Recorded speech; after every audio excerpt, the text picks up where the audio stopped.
Welcome everyone. It's been a minute, man. How y'all doing? I trust and hope that everybody is okay and is in good stead. And we're here to invade on your Sunday. We're here to invade on your holiday.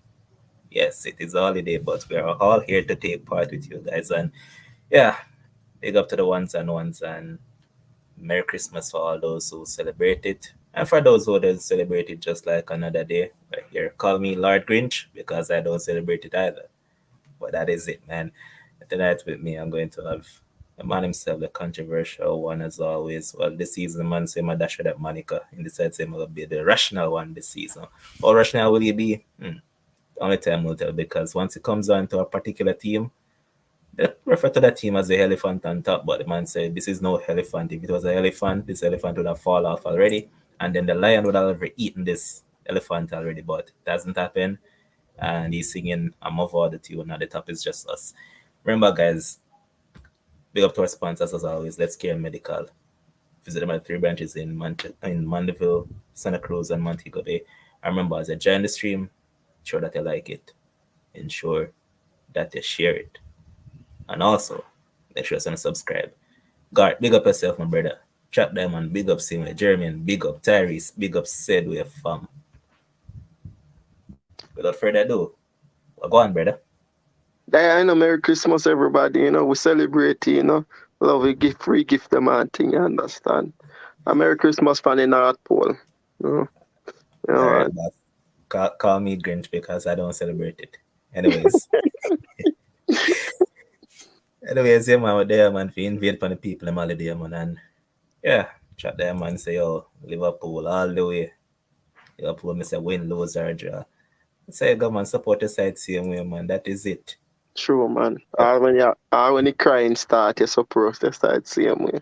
Yeah, but you see me, I'll forever be united. You know what that means? It's either Manchester or Newcastle. Anyway, so cut to the foolishness. EP returns after a wonderful World Cup. Argentina still celebrating, their players still celebrating, a lot of them not back at their club, and also some of the French players as well. But bright and early tomorrow morning, 7:30 a.m. Jamaica time, it will be Brentford up against one of Sherwin's favorite team, Tottenham. Heard Kante come out talking up a storm about all the players that played in the World Cup won't partake in this game and blah, blah, blah, and all sort of madness. How you see this one happen tomorrow? If Kante ever make that mistake, a 3-point lesson you have tomorrow. Remember me tell you that. If he ever make that mistake, Tottenham not have the capacity in their squad to drop the players who go World Cup to play this game. No, I don't think so. Brentford, we know, has been hot and cold. Brentford kind of remind me of Brighton last season in our way, in our sense, yes, as his stream start. Kind of remind me of Brighton last season. Hot and cold. I play hide and seek every now and again in the league.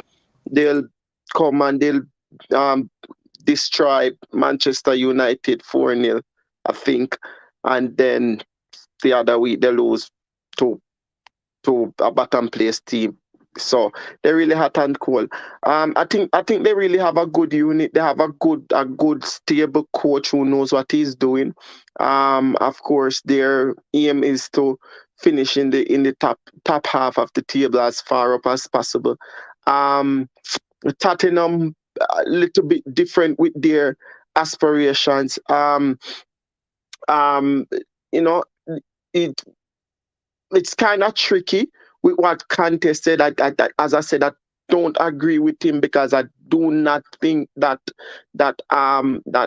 Tottenham have that type of squad to drop all the players that went to the World Cup, right? Even though they have a few good players remaining in that 11, but I don't think they have that depth in their squad to really drop those players. And if they're available, I think he will. They need to start. If not, he's going to suffer tomorrow. So for me, tomorrow's game is very important for both teams. Tottenham, we know was losing a bit of farm to the latter end of the first half of the season. If you want to call it the first half, just before World Cup, and I don't think if they want to finish in top four that they can afford to drop points versus Brentford tomorrow. They continue to play for me negative football, but effective in what they're doing. I think they have one of the best strike rates in the league to date. I think. in I terms of. think in terms of goals scored. I think they had either the third best or the fourth best. And it was surprising when I was looking at the stat the other day.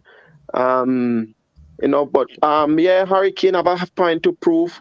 Um, Tottenham fans got behind. Surprisingly, Tottenham fans got behind Bakaya Saka when he missed his penalty in the Euro finals, and I'm expecting something even bigger come tomorrow. They will support Hurricane to 150%. So for me it's a touch and go game, but should Tottenham feel their strongest team, I think Tottenham will win the game. Maybe 1-0 or 2-0. But if they don't feel the strongest team, I think the game they'll probably actually end up losing 2-0. All right. What I was about to say.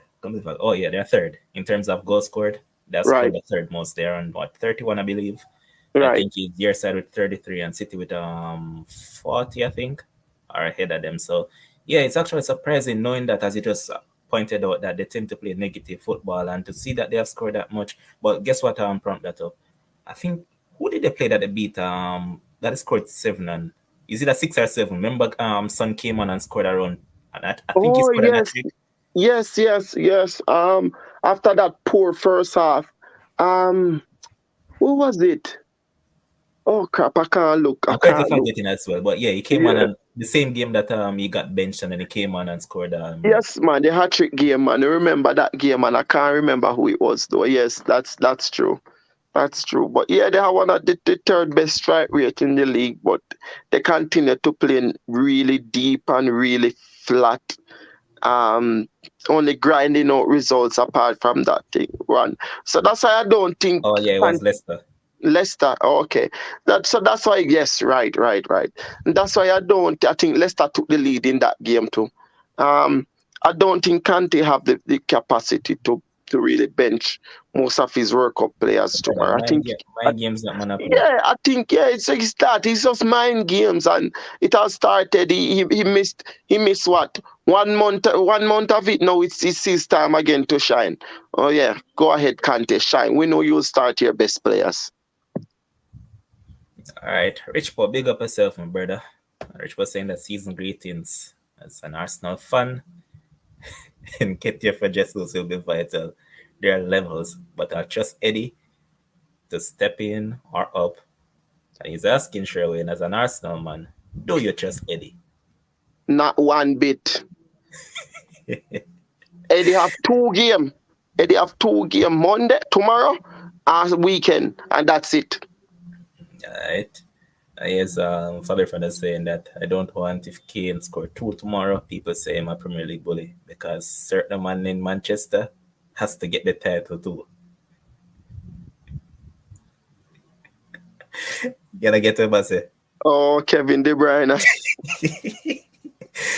Yeah, probably before they come back wheeling the axe fam.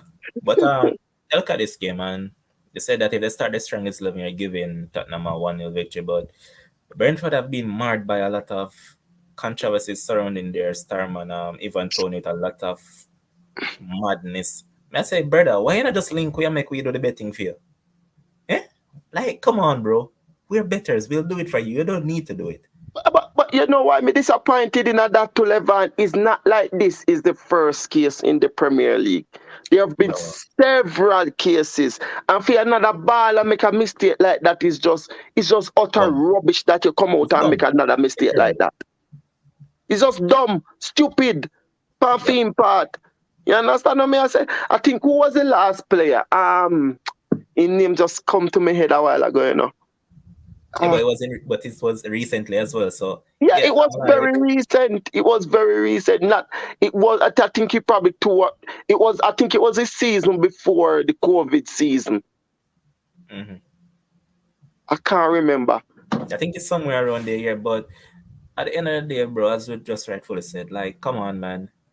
You've seen it happen. They always end up catch up on this place. So why you gonna run the risk of all this happening? Just leave the betting to we, brother. Simple as that. Exactly. Exactly. But let's say full strength Tottenham side, full strength Brentford. Scoreline. Tottenham 1-0. Why? I want to pick in about I don't know if my favorite bias or not because you know some I gonna pick bias in this situation. Right. But Tottenham is clearly the better side. We have already established that. But I really want to go out on a limb and say this game will end in a draw. Boxing Day madness, 12 draw. That's a That's what I want to see. possibility. Possibility. Yes, possibility. But uh, tough one. You see the thing is. You see the thing is. Them type of show you remind me of when you go start just a start the season. You just a go off if what you feel right, like you don't know what really happen in and around the clubs now and whatever. You don't know what kind of farm the players them in training and all of that. I mean, they've been a month without football and all of that. So it kind of hard. But if you Boxing Day madness can result in even in a Brentford 3-0 victory. That would that would please my eyesight every single day. Bro, So if there's one thing that we're sure about in it, when it comes down to Boxing Day, some madness will happen. some madness always happens. So at the end of the day, but me think Tottenham will get over it and me still a hold out for a 1-0 victory for Tottenham. Yes, Kevin Bernard say, no 1-0 goals will score. Depends. And here's also Chat Diamond saying that listen, gambling is a serious issue with professional sportsmen in this country. A lot of professional athletes are in serious debts. They make a lot of money, but have a myriad of unserviced debts. Hmm. Can If be I can true enough. come, It can be true enough because while we might sit, Levan, and think about and think say, oh, these players are pick up 50, 60, 70, 80, 90 grand a week. Them good. Some of the time them put themselves in some unpredictable situations in terms of debt, right? And now they're now what we see as a big salary for them is now a drop in the bucket because of the debt that they have, and they just can't want to, you know, get over it. They do everything, bet whatever, because it's really dumb and really hard to see with so many players that have been fined by the FA. I think up to 10 matches. I think the last one was 10 games that the player was fined. thereabouts. Yeah, about 10 games that a player was fined for betting. And it's not a good, it's really not a good look, and it's just outright dumb. I believe that you would take it upon yourself to go and bet on games that you are involved in, or even not involved in, but a part of the league that you are playing in. It's just downright stupidity, honestly. And there is no way there is no way There is no way I can live. there is there is no way I can live up to backing the player in these situations. So yeah, him get what he deserve. Hope him get 20 match. Thank God Arsenal never buy him. Here's Anthony Henry saying that gambling is exciting. It's thrilling when you win, but heartbreaking when you lose. Not a fan of it. Well, I've been there, Akil. I've been there, bro. It's nice when you win, but at the same time you lose. In a normal, brother. See, especially if you bet up on a ticket and you just need a one goal in a one game. Right. Thing they broke your vibes, man. You better help and say, put a 17 on a ticket. Just for example. Then I'll six go through, man, and you say, all right, I'm just hold out and wait on the last one. Then the last one just come and just gulp up every bit of that. But yeah, let's keep the ball rolling, man. As I said, though, you said 1-0, I'm going with a 2-all draw. Next up, we're going to look at Southampton against Brighton. Southampton with a new coach, Nathan Jones, at the helm. You look at Brighton, they've been a model of consistency. I mean, they were knocked out of the cup earlier this week by Charlton, but now they go up against a Southampton team who we have known to concede goals. Now we look at this one. How sharp will Brighton be? How will they fare? What say you, Sherwin? Another one that's up in the air. Brighton started the season really well. They will be without their talisman, McAllister. And the funniest thing is before the league finished and we headed into the World Cup, I know one of the hottest name on our lips was Trossard, not McAllister. We were talking about him. Yes, we know that he was effective, but the hottest name on our lips was Trossard. Right now we head back into the Premier League, the start of the Premier League, and even though he won't probably be involved in the first two games of the restart, um, the hottest name in Brighton team right now is McAllister. So hot, his name is so hot that Brighton has to be careful that just before World Cup wasn't his last game for Brighton. That's how careful they have to be right now. Because big sharks swimming around, Big sharks swimming around. Brighton Southampton makes for an interesting one. Southampton with a new coach. I think the coach at Brighton came in and he absolutely just kicked on from where Harry Potter left. No, not Harry Potter.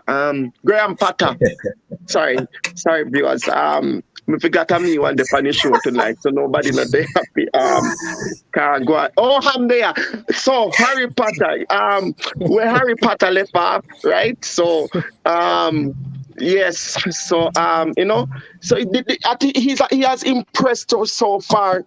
With the few games that he had, and he has really not dropped the level of the team, but probably up the level of the team, right? He has won some very important games in that period leading up to him accepting the job and the World Cup. Brighton, as I said, they lost to Charlton in the midweek EFL, and this is another wickedness by the FA. Wickedness. You have teams playing midweek with players who are just returning from the World Cup, and then you're asking them again to play 4 days later or 5 days later. No, maybe 5 days, maybe even less, 3 or 4 days later, right? In the Premier League. That's a total wickedness, brother. Honestly, the most leagues, I know some leagues restart in mid-January, some even the end of January, I think some leagues restarting. There is no way Yes, on Sherwin, earth. actually, Sherwin, stick up in. eh, Bundesliga start end of January, right? They can right. afford to. Why? The amount of teams that is in that league, they don't play the same amount of games as EPL and certain competitions they don't have. Remember, say England have 4 competitions, Like the feedback Germany man has is 3. actually upon the people in program. So you have to I mean, actually there's some factor in that. New time a little bit. Yeah, me do that, man. Okay. Yeah, me understand what you say, but what do you do now, Levan, to act to facilitate that? You But extend the league. look at it from this standpoint. Remember that these things were known even before The players went to the World Cup, So it's not a case as if it's not something that was known. It's just like Ten Hag pointed out. Ten Hag said it best that they asked him about Martinez when will Lissandra be available. Him say, yo, Lissandra knows that the league start back whenever, so Lissandra must make himself available. He can celebrate and all those stuff, but it's up on the players now to know that, yo, it's a truncated season, knowing that it's not as it used to be, knowing that World Cup is to the back end of the season. It came right in the middle. So players just have to just celebrate for a while and know that they have to get straight back into it. There's not Yeah, really I much agree. rest period, but what I try to say is that, I get the point that you're coming from and that, then could I probably try reschedule it a bit or whatever not, but then you Just have to remember, reschedule. say, no, bro, but look at it. Think about it back down to the back end of the season. Remember that this league season will be extended. No, it will have to if they do all of this stuff, then they are going to force themselves to have to reschedule the season that is going to come up. So they're going to cut out some of the time coming to the next season. That is what they are running from. So they want to complete this on time. So you have to look at it from both angles. So let's just drain the players, and so that the league can restart on time next season. No, that's a whole point of view having a squad. Because come on, bro, let's be honest. The team that Brighton used against Charlton, there's no way Brighton should have lost that match. Right, Brother, it's only McAllister alone basically never started. right, He never started Trossard either. Trossard up on the bench in another game there. But right. I think Brighton was Because yeah, poor. probably because him probably I look pan if he say a team where I put out strong enough without Trossard because man need Trossard Monday. So the more rest the better. Yeah, so that match I show you, so you can't really blame the league in the FA in that sense because remember that all these teams are stacked. You're playing against a low level team down there, so Charlton. Come on, bro. Brighton against Charlton. Come on, man. Brighton should have won that. But even though we have delved off into a segregation discussion, let's just get back on track. Southampton, Brighton. How you see this one going? Brighton. Um, Brighton away from home, it can be kind of tricky. New coach bounce at Southampton can be really tricky for Brighton. I don't think Southampton were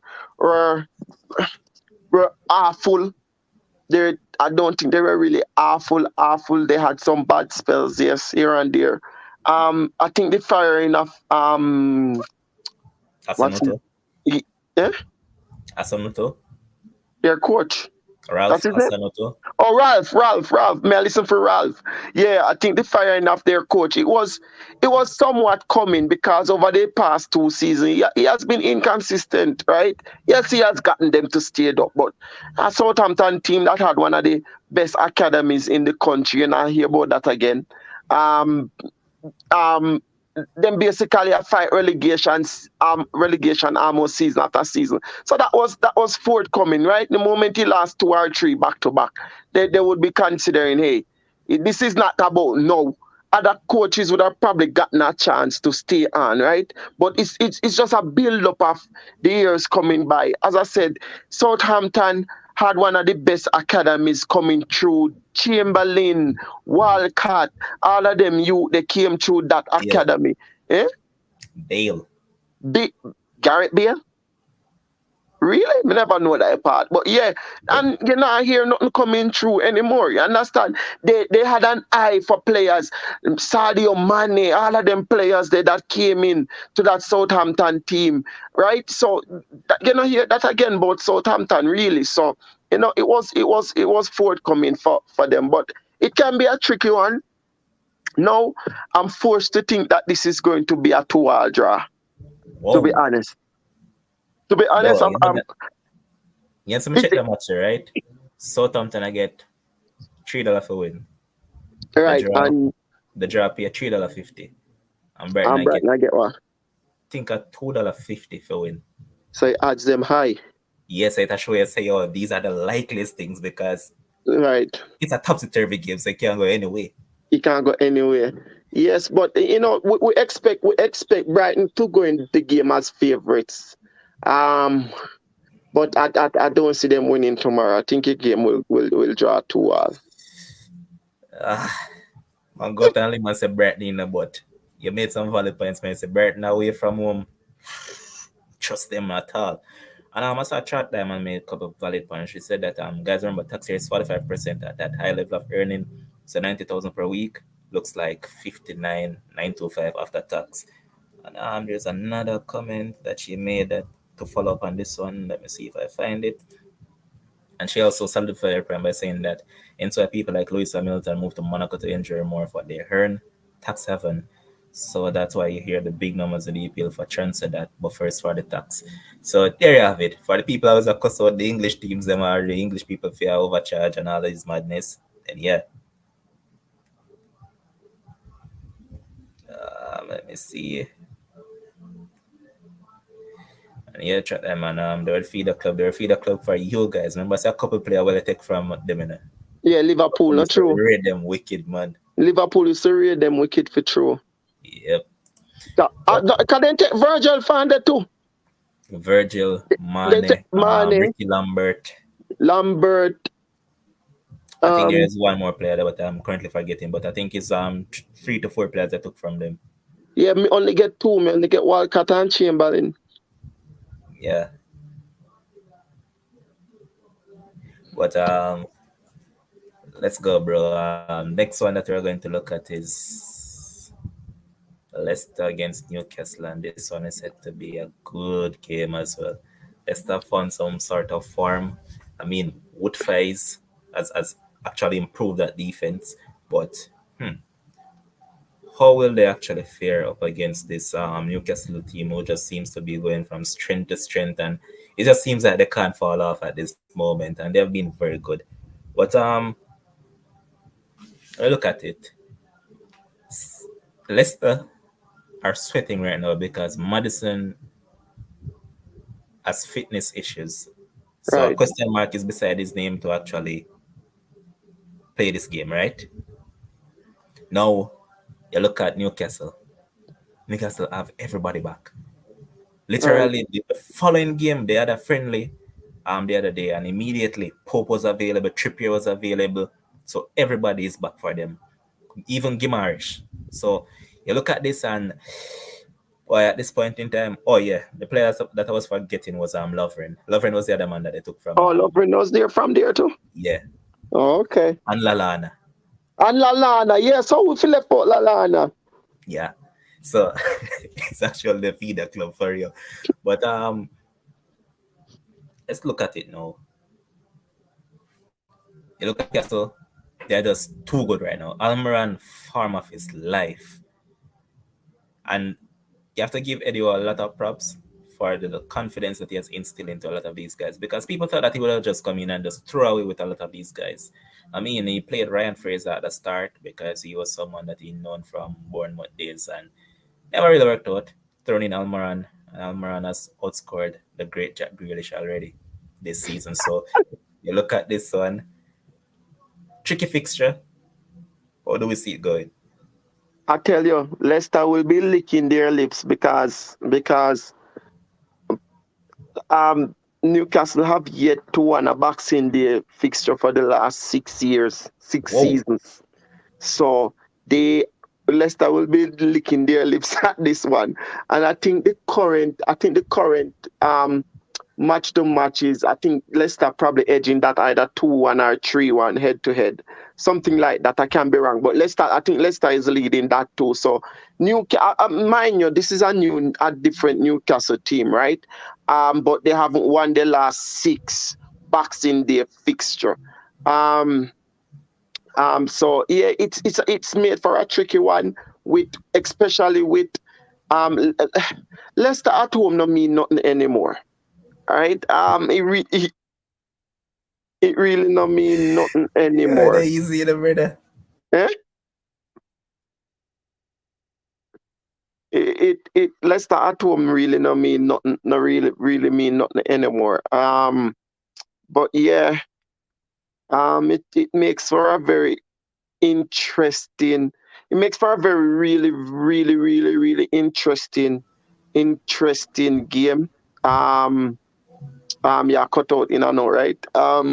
It makes for a really interesting game with those stats, right? But at the end of the day, Leicester kick on with farm to the back end of the start of the season. and Newcastle have been hot, red hot and firm. So what we are looking at is two teams basically who are in form. One team who is sweating and whether their star player is fit enough to start tomorrow, and another team who have every single player back after the World Cup break, right? Two managers that are really, really, really good. Some man won't like to hear that about the Brendan Rodgers man, but that's fine. He's a good manager. And you expect it to be a really cagey game, but you expect it also to be a really open game based on how both teams play right now, right? Um, um, Newcastle defense has been really sturdy. Trippier has been awesome for them. Help me with the name, Scar or Shar. How you pronouncing him? Share. Share has been awesome at the back.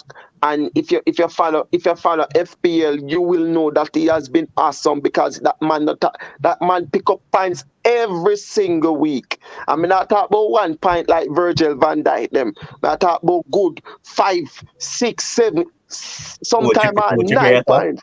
Eh? Trippier. Trippier and Share. But Share, yeah. I'm mostly Trippier though, man. You know, say More, almost yeah, every most match is here, Trippier Trippier. pick up over 6 points. Yo, but if you have Trippier and that man in your team, me I tell you, you're guaranteed at least 10 points from the two of them defender there a week. Me I tell you that. That's how good they. Me take out Share still. You know, say me tell you. Well, me not have him. Me tell you who me go with. Me go with Dan Burn. Some have Burn and Trippier, and Uh-huh. sometimes I switch Burn with Batman because Batman has been underrated. That's probably saying right here. Seth Batman has been underrated in this Newcastle team. This man is brilliant for his age. Top defender.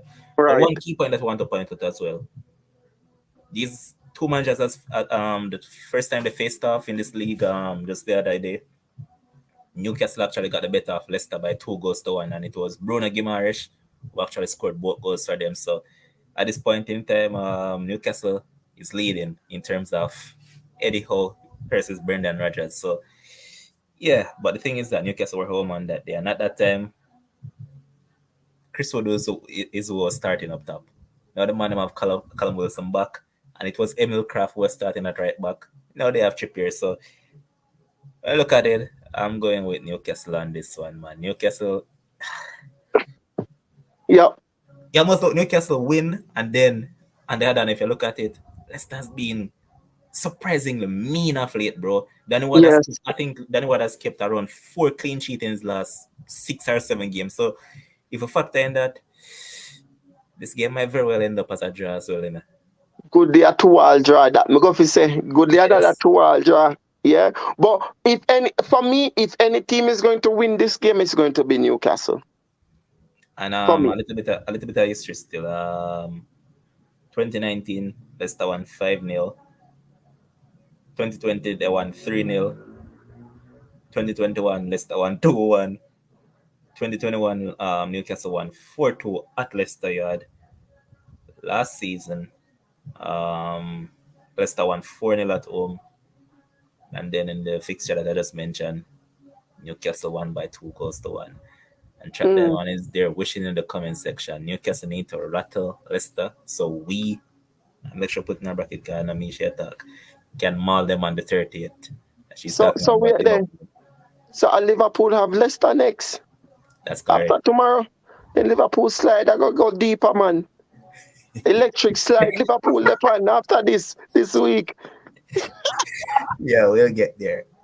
So what's cool now? Because for me, you know, as I said, Newcastle can win, and this could also end up being a draw. And as I agree with you that it might end up being a 12 draw. Right. So I either see this going either 2-1 in Newcastle favor or a 12 draw. Right. Me agree. Next one we're going to look at is Crystal Palace against Fulham. What do we have to say about this one? I don't think Fulham has beaten Crystal Palace so far in the last 4 or 5 meetings. You can correct me if I'm wrong. But yeah, Captain for Life really needs to hit the ground running this season. He's hot and cold too. I think. Fulham with Marcos Silva they have been really steady, right? They have been up and about there. I think they're mid-table now, right? I Who? think Fulham is mid-table now.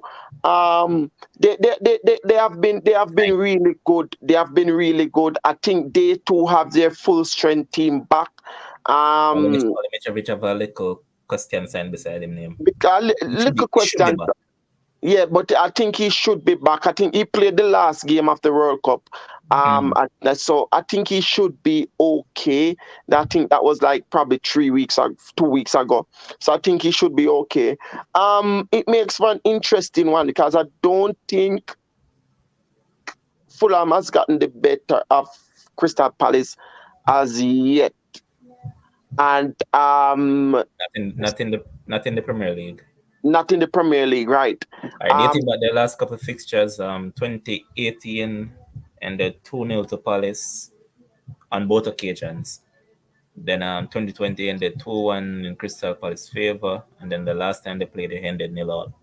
Right, so 3 wins and a draw for Crystal Palace. Going to Crystal Palace home won't be easy. Both teams should be at full strength. And Newcastle, Crystal Palace. You see, these are the games. These are the games that are going to be very interesting this weekend. Forget the City, forget the Manchester United, forget the Arsenal, forget the Liverpool, the electric slide team, and forget those teams because those teams will be on the back of sweating on the back of players returning. Right? Are they fit enough? One man go back a City fat like a calf. So yeah, yeah,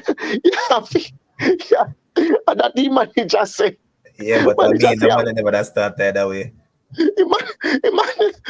Pep vex your friend, man, like he got Qatar go eat a whole camel. Hey, Where's a pun intended, Camel? let me tell you, that camel the all pregnant to back. Hey, but at the end of the day, forget. You see, these teams, these Crystal Palace and Fulhams who have their full strength teams, look out for these teams this match day weekend, right? I'm telling you, look out for these teams.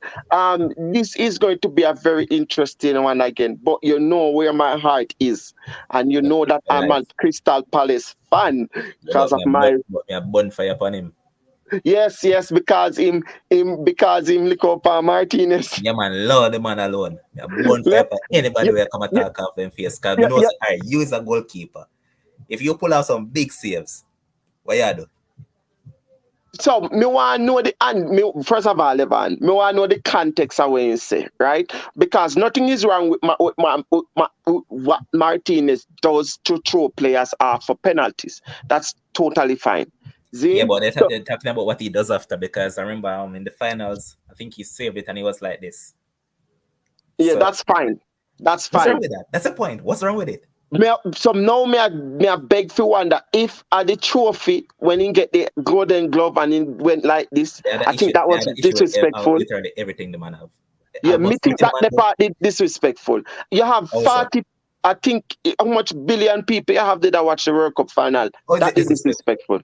Yeah, How? come on, man, we can't say the thing right come on and say it right. So I'm gonna say it in our group. You can't have people them trophy there your waistline and a wine with the But trophy and it's no. It was a golden glove that he held there. yeah, I know, and it is This is disrespectful. It is a man if bro, he was annoyed, bro. for him explanation, Levan, was that he was annoyed at the French fans who were booing him, right? What do you If mean? they're booing you, how do you remind them who have the golden glove, not the Tottenham man? And then you lift the trophy and remind them who have the World Cup trophy, No, not brother, Mbappe. load the man alone. Same like So Boland, man. all of that, It's the same like hey, comes. It's the hey, same like comes. Man like Simeone and them man that do this yeah, and then and the you, diva. Load the hey, man alone, man. Send him hey, with him. and then again, how can you be mimicking a player that scored 4 goals on you in the World Cup? Bro, the point of the matter is that the man actually consoled that man before he did whatever. It was just a troll. There's nothing Well, serious we, behind it. we know that, we know that, at the end of the day, them are all friends and whatever. But in some part of it, I think he took it too far. Some part. And if he was still an Arsenal goalkeeper, I would be asking, I would. No, you allow the viewers to say that, right? We can't say that. we can't say that. You allow the viewers. Because when me did what to say, that happen with group. That enough for you. So Yeah, I'm enjoying at the perfect time. So I talk about Martinez, Emiliano. So look at this comment on the screen.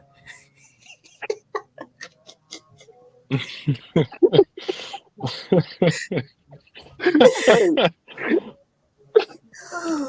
But Sherwin, and not serious though. I think if I allow the man alone. Patrick yes, Vieira, allow the man. man alone. Low him, Patrick Vieira, low the man, make the man enjoy him moment because I think it was, I can't remember which final it was that or which game that Mbappe won and he marked a player or something just the same. It happens. It happens. They Uh, came. if uh, if Arsenal win the league, we not attack mark players. Left, right, center. You see, only one them will come from the. You see, only one them will come from the red side of Manchester. We not talk about the one them were over the white side of North London. But you see one them were on the red side of Manchester. Hey, when we done with them. So, but anyways, I think it's going to be a good game.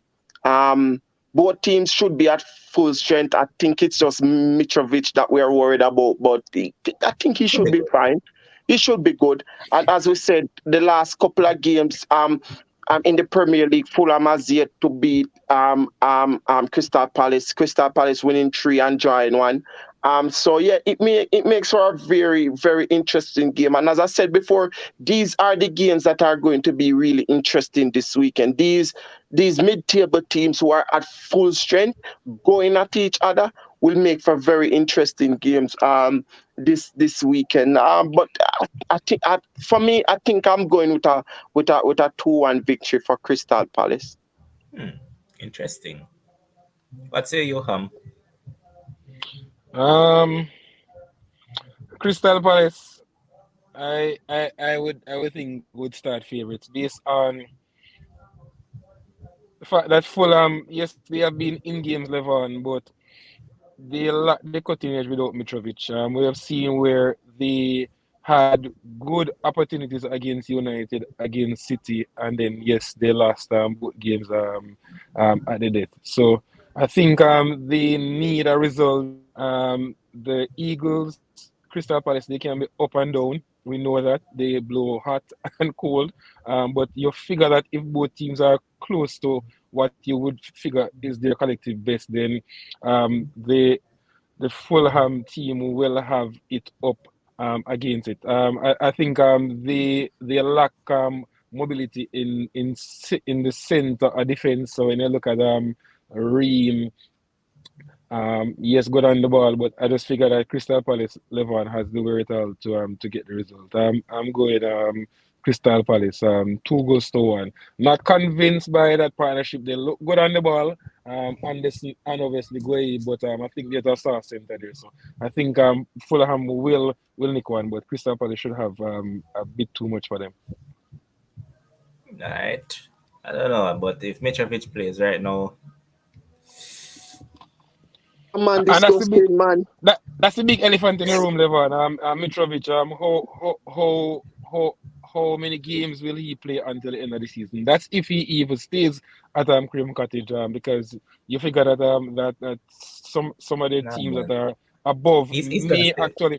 may actually take a punt on him because he's 28. He's obviously now fully ingrained in the Premier League, because that's the thing, Levon has always had a big reputation, but you figure that that he wasn't going to cut it at the top top level. But he has really backed up that Sterling campaign in the championship. Last season, when he scored 40 plus goals, which is almost unheard of at any level. Yes, we know it's a tier above, below the Premier League, but that's some going. And for him to start the campaign in such a good manner, it augurs well for Marcus Silva's men. But he's only the real source of goals. So you figure that if he isn't at full pelt, then they may struggle. Not only against the Eagles, but as the season gets into what you consider to be the business end. All right. Seems like me and Victor are secret apart this weekend because I draw me a go for again. Fulham to sneak on because I see goal scoring. Two I'll draw me a go for this one. Next game, Everton against Wolves. Everton has gotten rid of the services of Solomon Randon. Long time they should have done that. Don't know why they held on so for so long. Wolves on the other hand, boy, seems like they over there take some codeine or something along that line now because yeah, we know that Sasha Kalajdzic is out for a good while. Diego Costa hasn't hit the ground running, in which I don't see why they keep on starting him. But alone with obligation to buy $50 million from Matheus Cunha. Cunha. How much? Who How does much?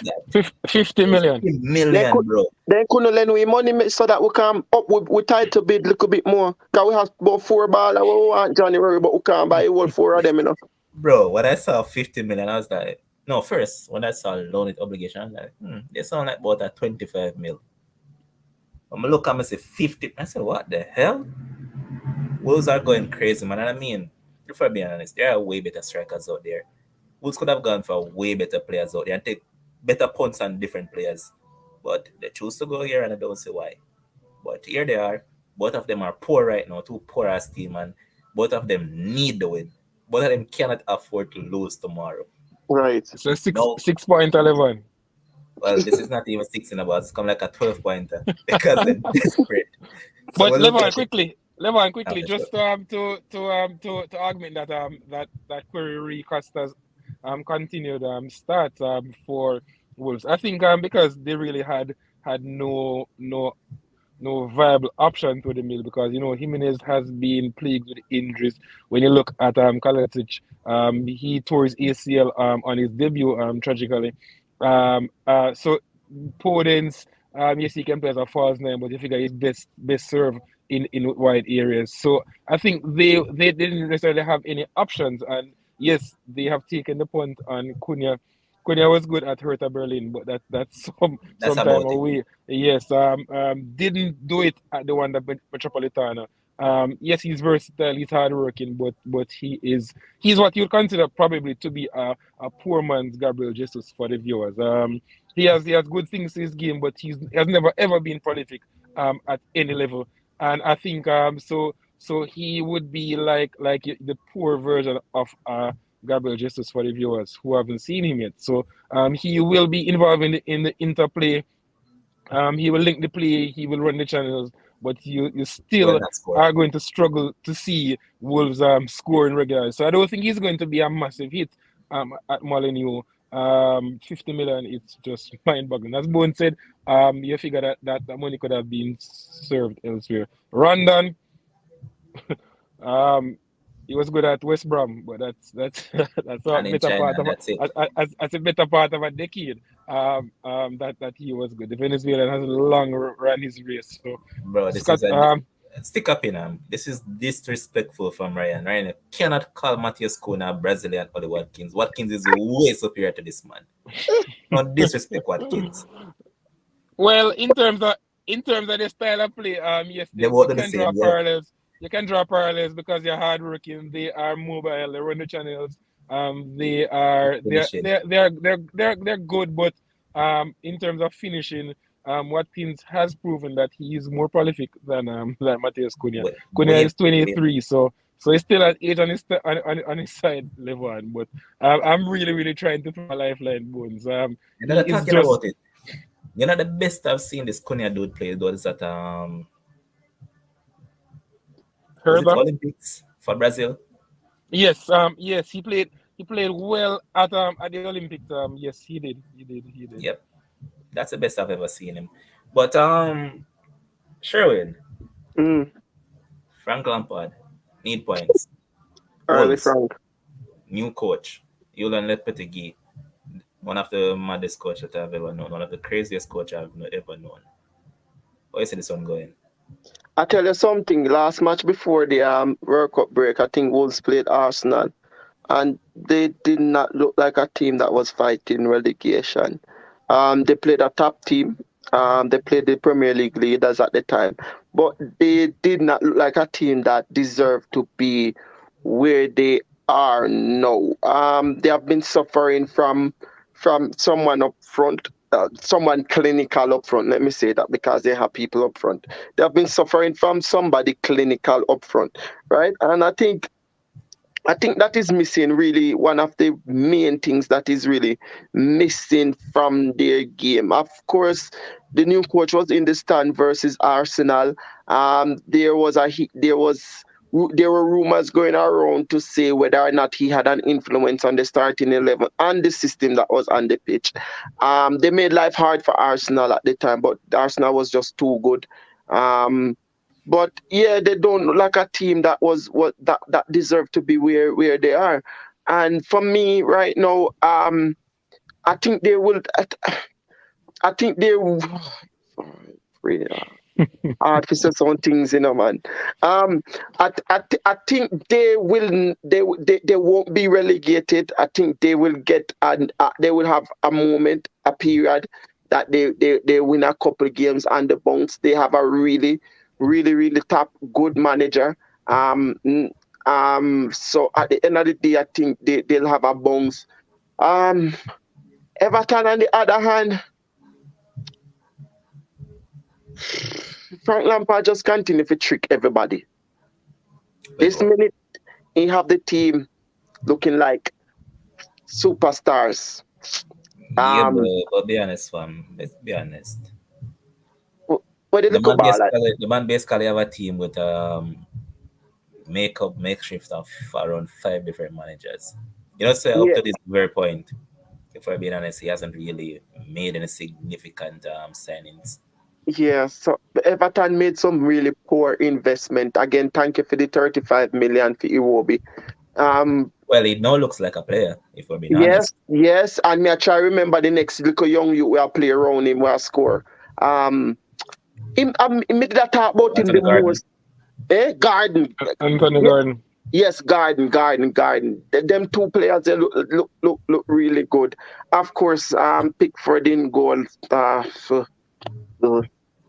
but at the end of the day, I think Wolves will get their first win of the season. To be honest, I'm going to go with I'm confidently going with a Wolves 3-0 victory come tomorrow. Oh, 3 Yes, 0. first win. Wow. Confident. As I said, they didn't look bad versus Arsenal. The Ham can attest to that. They didn't look bad versus Arsenal. They really didn't look bad. They just played a really good Arsenal team at the time. And for Right. me, all the Wolves team is missing is And is a goal scorer. That's all they're yes, missing. yes, I'm slowing down Neves, the tracks. Yeah, we don't, me see them since week against yeah, poor setting in Gillingham. right. And scrape them barely scrape past the team they do All now. right, make their script. But for me think they have a poorer team I play What's that? tomorrow. Script. He's a saying no boss. A Hey, team that 3-0. can't score goal three? Come 3-0. on, bro. 3-0. Kill me tomorrow after the game, no kill me now. But me are going Defy at his 3. logics. Me are going Defy at his 3-0. logics. No, yeah, but Ham, when you look on the midfield Haaland really and truly not that bad. But Sherwin, I'm just doing real Wolves level. And I think this is the general consensus amongst the footballing minds that they do have a good core of players. But sometimes we get a little level into this idea or this notion, and sometimes it's a misconception that these teams are too good to be relegated, and they need to start putting some points on the board. No one is dispelling the fact that Wolves has good individual players. They have good pieces. Mateus Nunes is a player who had been courted by Europe's elite. Such was the standing at Sporting Lisbon. We know of Neves. We know of Moutinho. So we know that they have good players.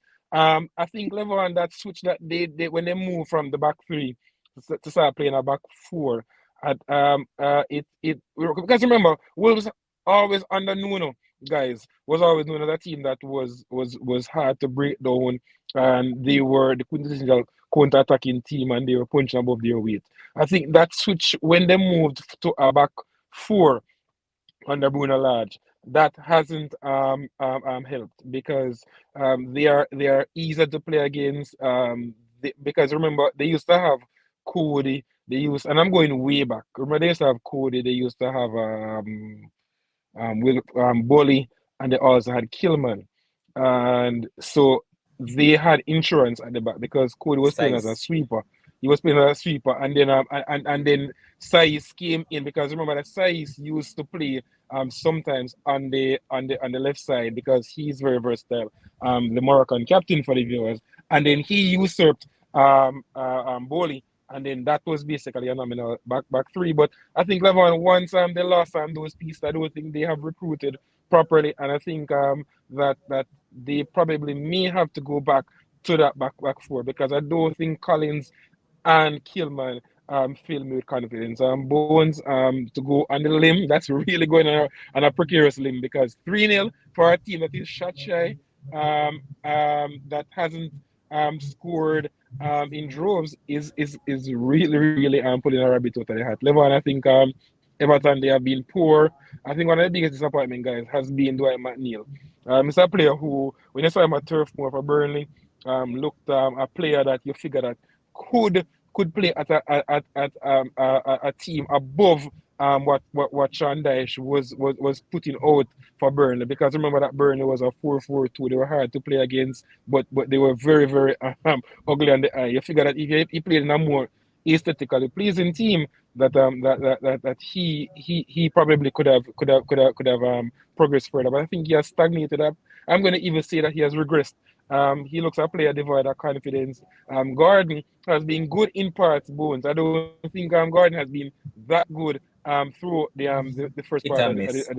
yes, he has been hit and miss because remember I think Levon also when it was banded about that Chelsea was harboring thoughts of spending 50 million for him, and we raised our eyebrows because we're saying, what would be the wisdom of getting rid of a Hudson Odoi? You have so many players who play in that position who aren't necessarily cutting it. Why spend 50 million on Anthony Gordon? I think that also has coincided with a drop off in form. We saw where he hasn't necessarily started all the games for the Toffees either, despite the fact that he's obviously a talent. Iwobi has been good. Onana has been decent. He needs to work on facets of his game. But you see the raw tools there, guys. I was listening to something in Ghanaian insider, and he was saying Levon that kudos he figures would be very, very good for Everton as a number 8. And I think we may watch his space because he was speaking about position knowledge, guys. So we may find Kudos going to a team of that standing and not necessarily the Actually, they Liverpools of this wanted him in world the who he has summer. been. And they were linked with him initially. So we may find that they may go back because they got Onana and Kudus. You figure that along with Kudus, they may have something there. Yes, see. But Levon, for me, it all depends on can they get Calvert Lewin backfiring I because was about because to because mention it. that's the elephant in the room. Calvert Lewin and Richarlison guys, they Yeah. formed a potent strike force, and then Richarlison is no longer there obviously, and Calvert Lewin has been plagued with injuries, and even since his return level, and he hasn't looked the same player. Yes, he's not sharp. Calvert Lewin 18 months ago was linked with the Arsenals of this world. So he has fallen a bit. I think he needs to get back there because this team struggles to score. I'm going to go for a draw, 1-1 draw. I'm going to give both teams a goal. Wolves boards will score from a set piece, not from the regular passenger play because they won't automatically because they've signed Mateus Cunha start scoring goals. No, it doesn't work like that, board. All right, and here's from Fana saying that I don't see Onana at Everton for long. He needs to be in a better team that plays with fluidity. Definitely, man. And he's But also saying that Levan, quickly re Onana. When we saw him at Lille, yes, it was just for one season. We saw a player there, but he still needs to work on the facets of his game. Sometimes his touch isn't as sure.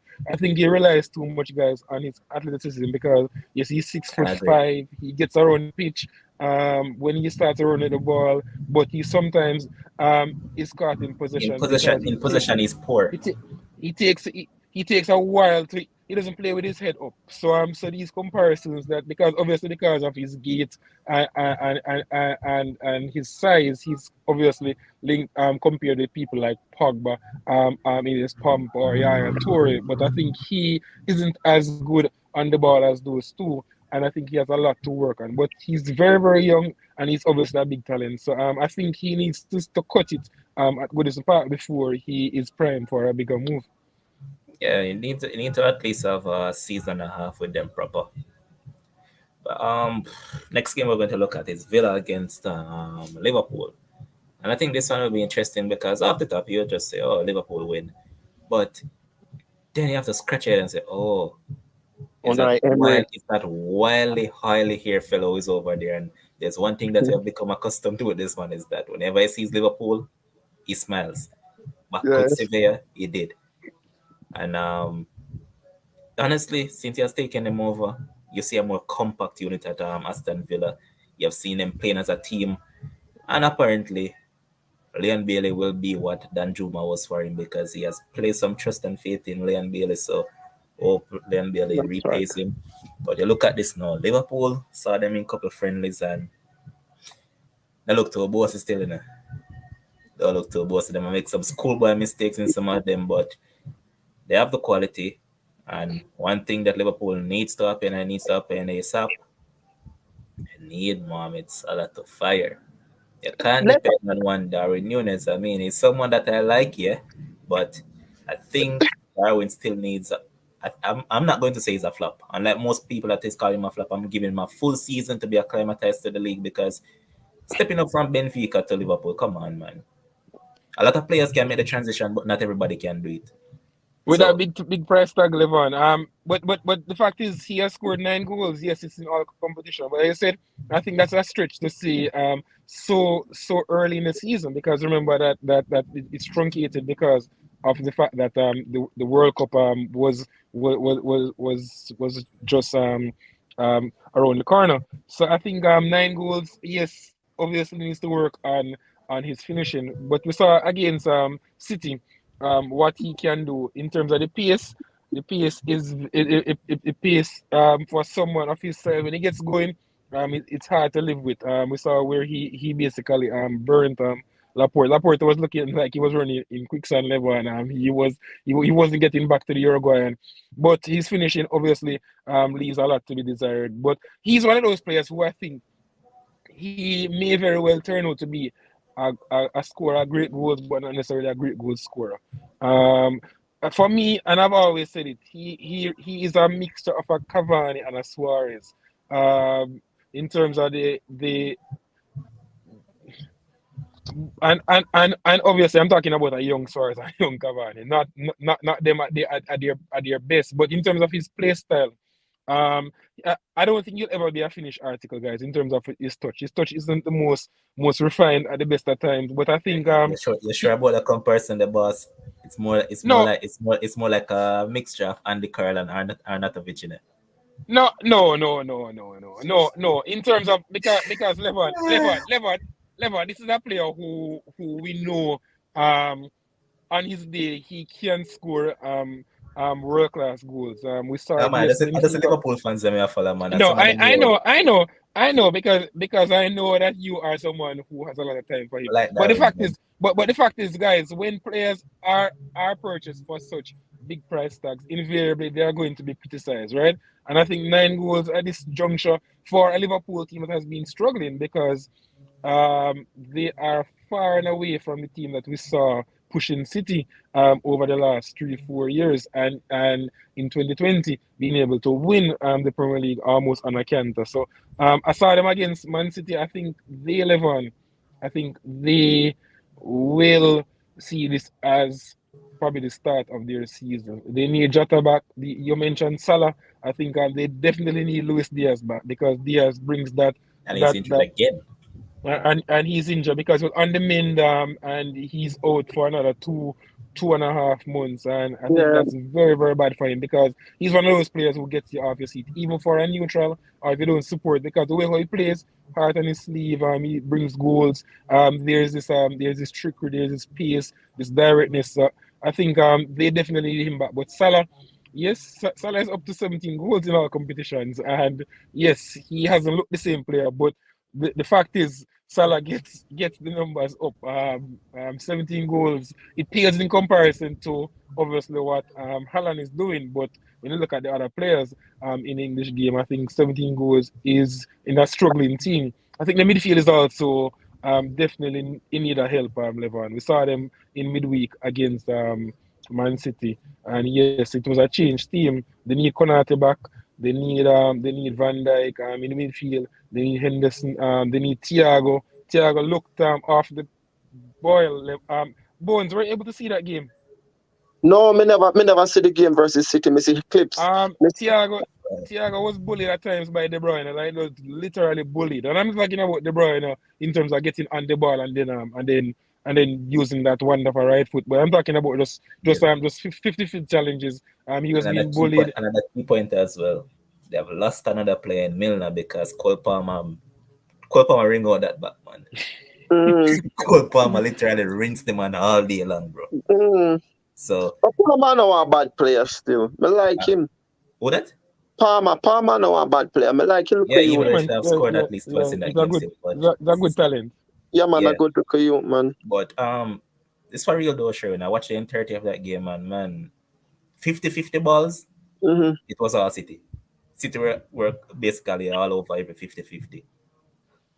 Mm. They did get chances though, Levan. Because and what was and this is what people need to realize, Bones, because City predominantly plays with the inverted fullbacks, right? And Mm-hmm. you found that Lewis was playing almost as a double pivot alongside Rodri, but Yep. when they lost the ball, they were being exposed on that right hand side, and we saw the same thing happening to Brazil, where they had Danilo, who obviously isn't as good on the ball as like a Cancelo or Zinchenko, who plays the roles for their respective clubs. But we saw in the World Cup where Brazil came a cropper when Casemiro and Danilo had to be the ones building up the play as a double pivot because you want to get more attacking numbers in advanced positions. So I think that is something to look at. If he's going to persist with that, or if he, because obviously we know that Lewis won't be the starter, but Cancelo plays that role, Walker plays that role. He's no longer the marauding fullback. So for City games, I think that is something that I may see teams I'm trying to exploit because they can be exposed, especially when they lose possession because they're so gung ho. But Liverpool definitely needs numbers in midfield. I think they win though, Levan. I think they win. I think they get the job done against Aston Villa. Emery is obviously a manager who has a big reputation, deservedly so. But I think Liverpool will put down a marker, and I definitely see Liverpool challenging for the top four. I think they have the quality, but I don't think they have the quality to necessarily make a title challenge. Obviously, they're off the boil, but you figure that once they get players back, they can get back to the top four because they aren't too far adrift of the top four per se. So I think they win and they win by 2 goals to 1. All right. Showing. It's other way around. I've asked Aston Villa 2, Liverpool 1. Electric slide continue. Boogie, boogie, boogie, boogie. All right. And then Hey, but we can't understand who make all of them comments how poor Liverpool be and still have them to beat Aston Villa.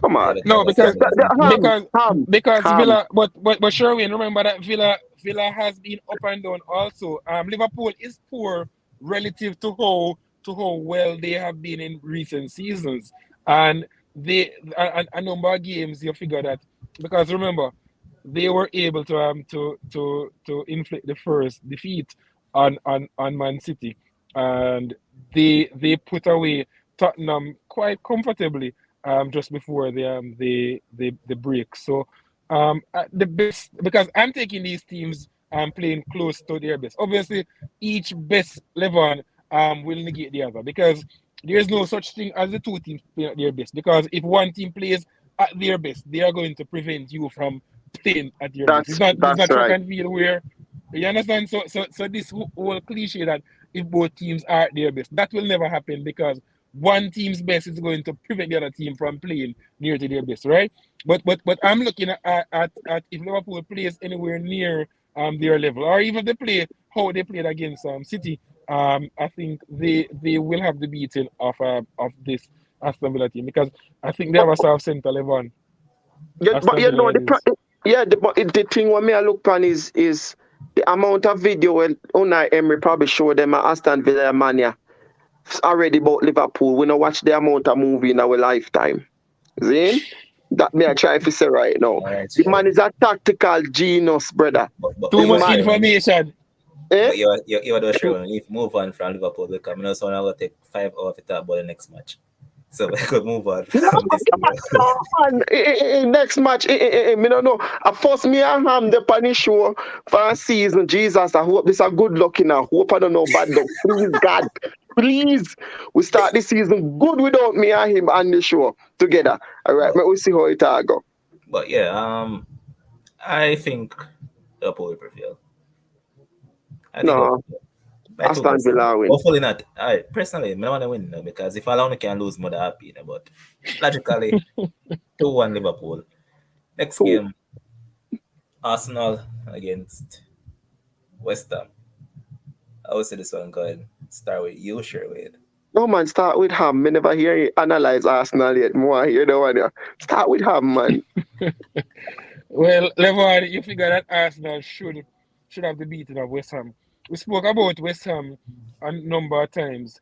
The fact that they had increased expectations because of how well they did last season.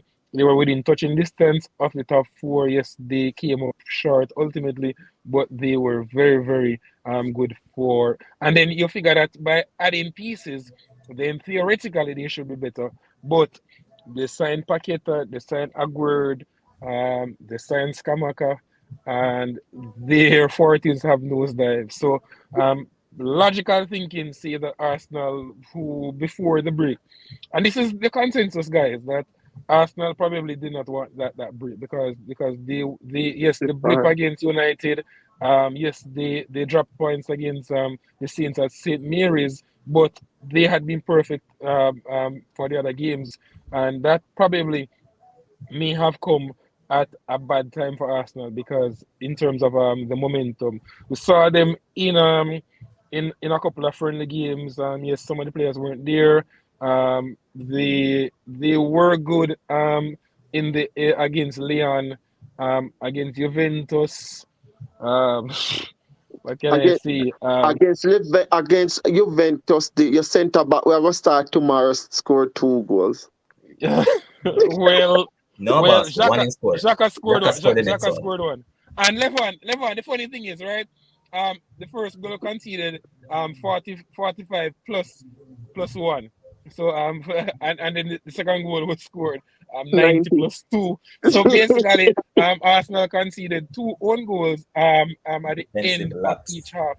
Yes, and it was a game that they totally dominated. Dominated. Yeah, But they totally but dominated. when you look at who Arsenal has coming back, you figure that Arsenal really at the Emirates will be buoyant and will want to lay down a marker because Arsenal wins. Yes, it's provisional, but Arsenal moves 8 points clear of Man City until City plays. So they will use that as an added incentive to get the points. West Ham is struggling. Arsenal is flying. Yes, the momentum would have been stymied by the break, but Arsenal, even with Nketiah leading the line tomorrow, I think they should have enough. Because Nketiah, yes, he gets his detractors and deservedly so, but he will give endeavor and he'll give you tireless movement. And I think that movement will be important tomorrow. I think Arsenal wins by 3 goals to 1. Can't see West Ham mounting a serious challenge because they will definitely have to be wary of the first 15 minutes because Arsenal scores early at the Emirates tomorrow. The raucous home support, which is strange because Arsenal never really had what you consider to be raucous support at like a Anfield or Old Trafford where they get True. behind the team. Arsenal, it has always been that oh, it's almost like a library at the Emirates. But I think with the upturning form with the younger players now, I think this boys well for Arsenal. So Arsenal live on. I'm confidently saying 3-1. I think Arsenal concedes a goal because they haven't been impregnable throughout the season. Sometimes they have made it harder than it really should be. And I think without what you consider to be your first choice centre back pairing tomorrow, you figure that they may be good to concede a goal, but I think they'll have enough in attack. So 3-1 Well, to a quick Arsenal. question. Saliba back? But he won't play. Yeah, he won't play. Won't play. Shit. He won't play. I'm not going to make that change in my side then. Yeah, me make it last night. I still have him, but I forgot to take him out and put in Omar. Think of Dan Burn, you know. Yeah, me see it last night and me that say me not think him a go play. But Yeah, because at the most, if I be honest, you know, it's the most consistent centre back in fantasy this season. yes, very consistent. Him and my boy from Newcastle. Yeah. But shoot your prediction, Sherwin, because I have a question for Export or no. It's a very interesting game. As I say, I think in the last 4 meetings, Arsenal have won all 4, and I think in 5 Arsenal have won 4, drawn 1. And I think the one that they have drawn is away at the London Stadium. So it Arsenal basically going into this run of fixtures with the best stat against their opponents, right? I heard numerous times people saying, "Oh, them can't wait for World Cups finish so that Arsenal can start slide down the table." That not gonna happen, big man. When you look on the caliber of this Arsenal team, not only the caliber, but let us look at the way this Arsenal team has been playing. Mikel Arteta has gotten enough out of every single player this season. Whether you come apart from the game that we were really poor at the back at Manchester United and the game at Southampton that we were really poor up front, right? Which I probably at the time was saying fatigue. Everybody saying no. I was saying fatigue. But apart from that, they have been really good. They have been really, really good. Beating Liverpool, beating Tottenham, beating Chelsea convincingly, even though it was 1-0 from very strange circumstances and a very strange goal. You know, but at the end of the day, they have been really good. Arsenal have been playing the best football of the Premier League thus far for the first 18 or so games of the season. Now, will that continue? There's so much games. 18. 14. Brother, yeah, jump the gun, sir. 14 Look at a game we play. some teams have played 50, but Arsenal has played 40. So it's a one. You see why people are saying, yo, you have to maximize on whatever because of 14. But at the end of the day, I think Arsenal will continue their form. I don't think this team will stop, just come be poor 2-3 weeks back to back. Yes, we're going to lose games here and there, but I don't think those games that we will lose will affect us challenging to the very last moment for the league title. Do I think City will come back? I do think City will come back, but I think it's going to be a dark fight between Mikel Arteta and Pep Guardiola at the end of the season to see who wins the Premier League for this season. Fixtures, they look nice still doing. Eh? Your upcoming fixtures, they look tasty still doing. You want to name them out? Yeah, but we do. So you have West Ham. Then you have Brighton on the 31st at Brighton. All right, You have Newcastle at home. At home, yeah. Skip over the FA Cup garbage against Oxford United. You have Tottenham at Tottenham on the 15th of January. And then I think me play you. You have my side at Europe. You have the 22nd. Then you have Everton. Then you have Brentford. Then you have City. But a one game me worry about in all of that. Tottenham at Tottenham Stadium. Me no worry about the rest of the game them. Manchester United cannot beat me at home. Haven't for a very long time. Newcastle the same thing. So I'm not worried about them the game. I'm kind of worried about going down to Brighton too. Especially if the World Cup winner come back. But apart from that, but apart from that, I think we really have a good side. And again, I'm not going to go back in the past because what we're seeing from this Arsenal team is really, really different from what we have seen over the years. And actually, if Arsenal get their way in the transfer market, because what I've been the rumors that I'm hearing is that the All right, Brian, I'm owners. gonna bomb my thing, man. Give Oh, me a okay. prediction. Them Anyways, question after to throw out.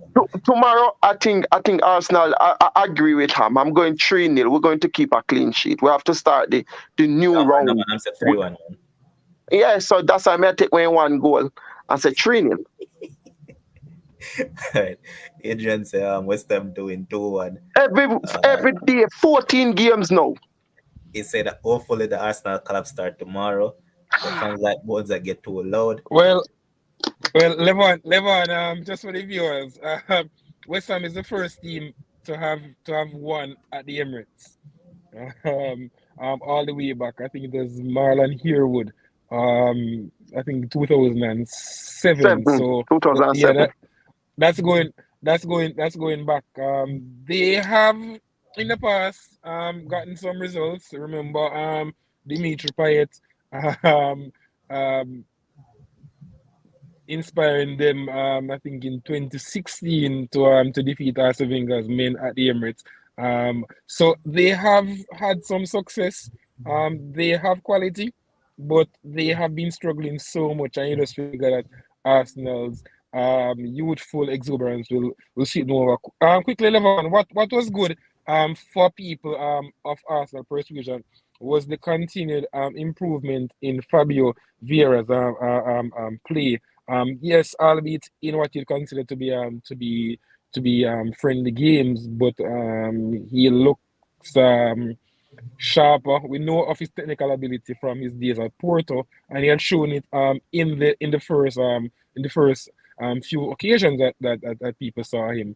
Because there was this argument that he probably couldn't play in the same team as Odegaard because they're similar in play style. And he's not necessarily a wide player, but he looks a bit stronger than when he just arrived at London Colony. So I think he can play a part. And Smith Rowe definitely coming back to fitness is a welcome boost. Um, as Wenger Bones would probably say that Smith Rowe is like a new signing, Yes, and then probably definitely. and then probably and then probably would be reluctant to spend in January if he was in this position because he would be saying, oh, I don't want to sign a player who when Gabriel Jesus comes back, I don't have a spot for him. But Arsenal looks primed to make a good run at the title, but City still definitely should be the favorites because of just the sheer depth in their squad as opposed to the other teams. All right. So the $1 million question about Sam Mahalo Mudrik, right? Who Mm-hmm. plays on the left Mm-hmm.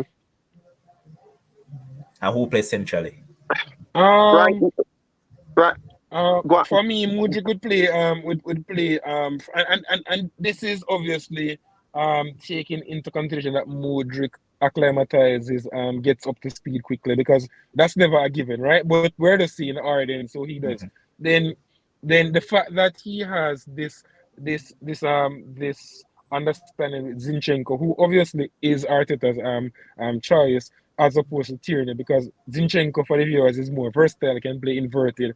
Arteta wants that space to be left to Martinelli, as opposed to Tierney, who is your old-fashioned get down to the line, get the crosses in, play hard on his sleeve. So I think with Zinchenko and potentially Mudrik from the left and then Martinelli playing, because Gabriel Jesus doesn't necessarily play as what you consider to be an out and out number nine. I think Martinelli can play that role as well because his movement is electric.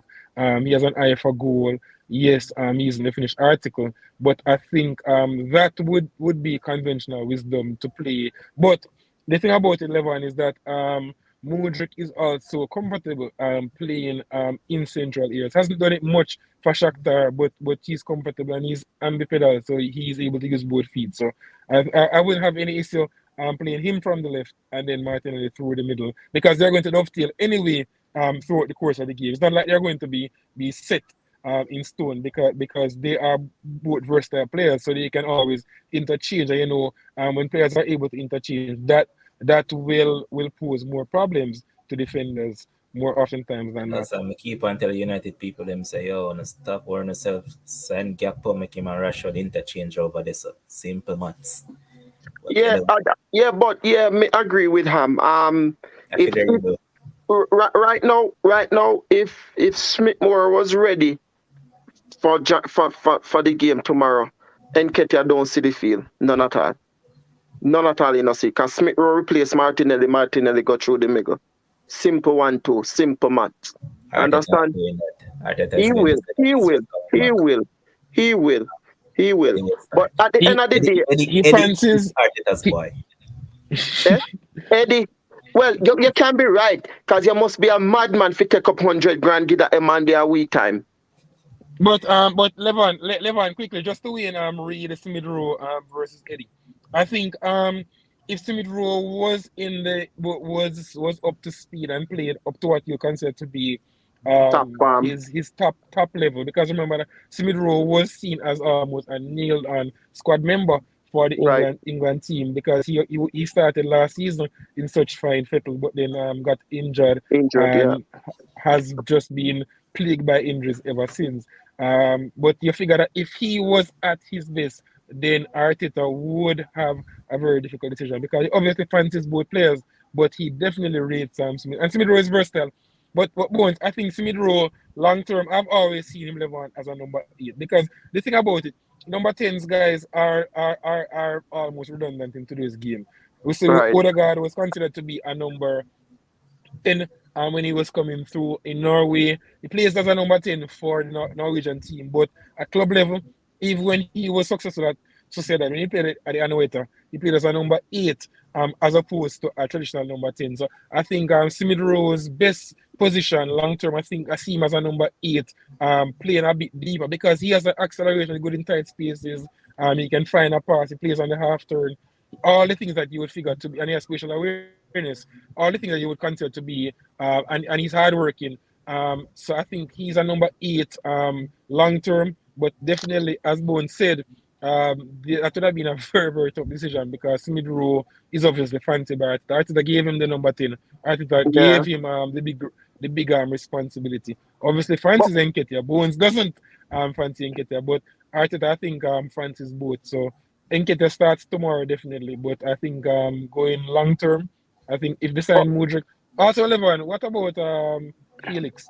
I think if Arsenal signs Felix on a loan, I think that would be very, very good business for both in terms of obviously Simeone and the people at the Wanda Metropolitana and Arsenal, because they get a player who you figure can play um, in in that position, versatile, mobile, not goal necessarily scorer too. prolific. He's not necessarily prolific, but he has eyes for the spectacular. Right. He's very creative.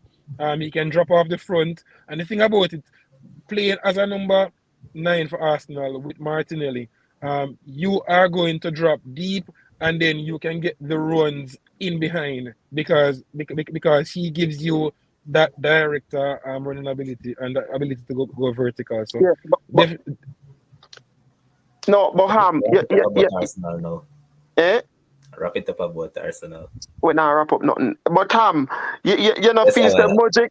You tapping nice man. You know, feel say Mudryk. That's I a while want. ago. You know, feel say we are talking no man. You know, feel say Mudryk. I want long term replacement. Start off for Granite. No, brother. Mudryk, No, brother. Mudryk. Music Yeah. is a forward. Or you mean, Fabio No, Vieira? no. Mudryk no number. You want number 8. No, but No man, Music is a no man. winger. Wide player man, electric plays for Strictly, Shakhtar that man is So Donetsk. what every strictly a game? winger, So bro. I must blind me blind then, 'cause every match me watch highlights me watch. Well, in No, Mudryk is a versatile, wide player, in very versatile, cause he will come but inside he sometime. plays he play and he's able to use both feet Bones. Yeah, but he's not a midfielder, fam. This is a No, Oh, forward, no, no. strictly. No, he's an attacker. Strictly Very, nothing else. very direct. okay. Also, Yep. so Arteta basically a full up in team a man for challenge you then spot pan the right and pan the left. Then I Yes, say for go. and he's able to play on both sides because he's able to use Yeah, both feet. yeah, And you definitely need viable competition because that's what City has over the other challengers.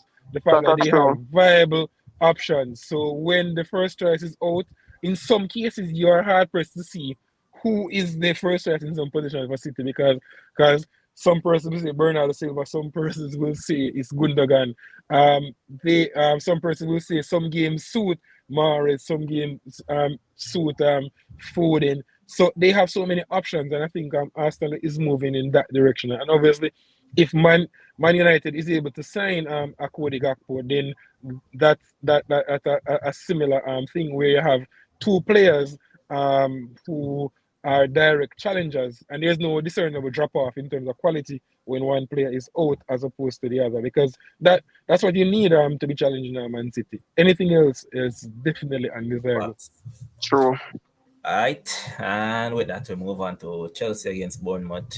Chelsea are saying every little boy and them grandfather and them grandparents and every little penny they can think of. They have basically signed Fofana, they have signed Andres Santos. Remember last season they signed Cassidy and I like this guy. I think he's a dynamo in that midfield. They also signed Slovenia. They're going after Mokoko. And as I mentioned, they're going after every young talent they can think of. And I think the owner said it that they're trying to sign the best young talents in the world. And boy, they're trying to build something over there. But sadly, I still don't want you guys to do well. Anyways, like your Graham Potter, but you made a move at the wrong time to the wrong club. You should have stayed there and then go and go take up the English national team. But Then, what's happened has happened already. yeah, then sign Bournemouth, Nkunku too. well, that them say Pro- Yeah, yes, pro- yeah. but For all intents and purposes, you don't yes. know say not that yet. So if a Yeah, club in wants a to swoop dotted, in, but no, yeah, if a yeah, club wants to swoop in, they can still do it. yeah, yeah. But Bournemouth now on the other hand, they have new owners. They wanted the real Michael Jordan, but they have to end up with a knockoff with Michael B. Jordan and another investor. So and then new ownership. And I'm thinking that these owners might be thinking, why didn't we hold on for a little bit before we gave this Sonny fellow that new contract? Because more than likely they wouldn't have given him the long term managerial job. I think he has signed what, a 3 year contract. I don't think they would have signed off on that. I think they would have probably gone for a different manager, but they already did. What is done is done. Potter desperately need a win. Now look at this. How do you see Chelsea doing? Win up against Bournemouth or Bournemouth to create some surprise, because so far we haven't created any upset for these midweek games. So how do you see this going? Scoreline. Or talk about that too. Um, it's Chelsea 2, Bournemouth nil. What say you Before the break definitely came at the right time for Potter because Chelsea was in the middle of total malaise. Bournemouth saw them against Newcastle in the Carabao Cup. They they were in it for long stretches. They lost ultimately to an own goal from the captain Smith, and they were decent. The thing about it, what O'Neill has given them as opposed to Parker, and yes, Parker, the sample size was very small, is that they are a bit more resolute as opposed to when we saw them getting totally poleaxed by Liverpool 9-0. O'Neill has had them being a bit more resolute. They're a bit harder to break down. Um, Chelsea needs a pickup, Levon. Um, I figure if this game had been played 5 weeks ago, it would have been the perfect time to play Chelsea because they were struggling. They just look like a team devoid of confidence. They have had the break, and I think they find a way to get the job done. I'm not convinced by them, but Bournemouth definitely. I would advise them to go direct, Levon, from early doors. I would start Kiefer Moore and try to ruffle them. Be very direct because we have seen Bournemouth on occasion be very good in terms of being difficult to play against when they go vertical to Kiefer Moore because he's 6'5", he has an aerial presence and he can get runners running off him for knockdowns, or he can actually challenge in the box and basically overpower almost all the centre backs in the English game. So definitely think if they start with the Welshman, they can ruffle Chelsea's feathers because you figure that centre back pairing, um, it What looks a good. great culling. It looks good on paper, but it's papering over cracks because they do have a star centre. There's still question marks as opposed to as it relates to the goalkeeper for Potter. Is it going to be Mendy? We saw Kepa coming in, and Kepa did very well. Really re-enhanced his reputation, and you figure that he probably It will was. be Kepa. Well, yes. So no. I'm talking about long term Yeah, because man, long term, it's either keeper or a new keeper because we know Graham Potter is going to sign a ball playing keeper. about and that had always been Mendy's issue. His inability, even when he was doing very well for Tuchel.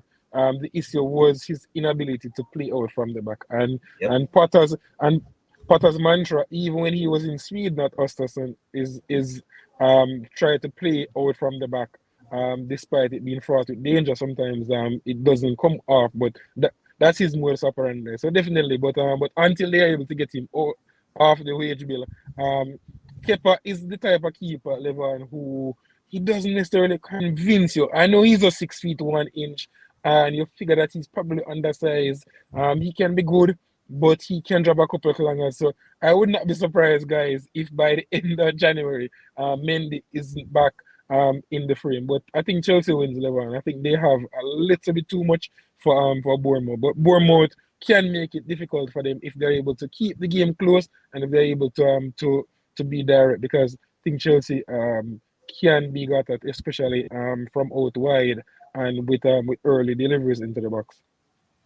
I totally agree. And even though I think Koulibaly is a bug right now, and as I told a couple of Chelsea fans are back when they were saying that he will be a waste of a signing and they should have invested in the man whose stocks has risen and risen a whole lot more since then in Gravidal because at the time, a couple of Chelsea fans at the time come say, yo, just top up the money, spend it on Gravidal. But No, the thing about 11, as it relates to Koulibaly, you figure that Koulibaly really should have left 3 years ago. Naples 3 4 years ago because yes, 3 4 years ago that was prime Koulibaly, but he has Facts. been plagued by injuries. He's the wrong side at 30.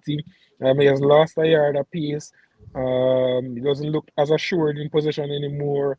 Looks a player who is on the slide, and I think that was good on Aurelio De Laurentiis to get him to get himself the better part of 30 million pounds for a Yeah, defender that who was is a well cinch, and past then it. look what the man replaced him with.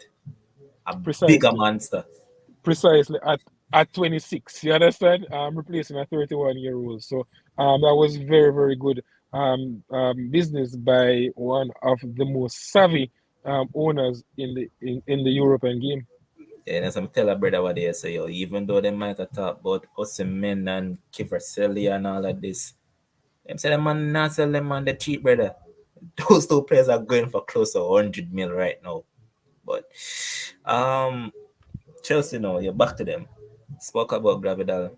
Man, they tell me some mad man. They needed experience as well. I say, well, you need experience for sign Gravidal. Gravidal is basically a young boy in a old man body. I gave them Precisely. another option. I If said, you're if you're good enough, you're old enough. That's facts. what I've always said. Simple If as you're that. good enough, you're old enough.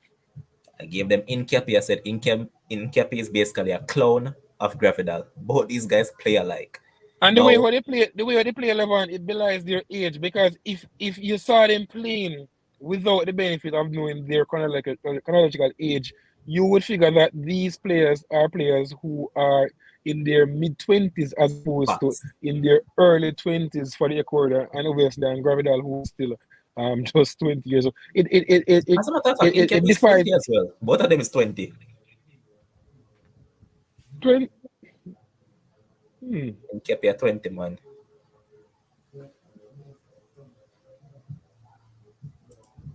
Just be his, boy. Let's dig for it quick.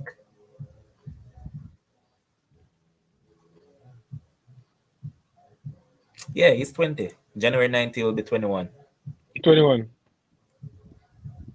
But now they have turned their attention to Ben White, Badia Shealy. Another one that I thought should have made his move already, but for whatever reason he hasn't. And Mm.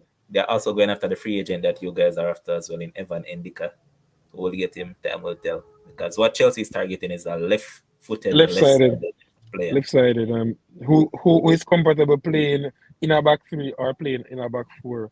Yep. Indika is interesting because he is a free transfer at the end of the season. Yep. And if Frankfurt are able to get a fee from him, then that would be very, very good business. Um, So can I turn my as it attention from Endika now, do you know? Two times start look at.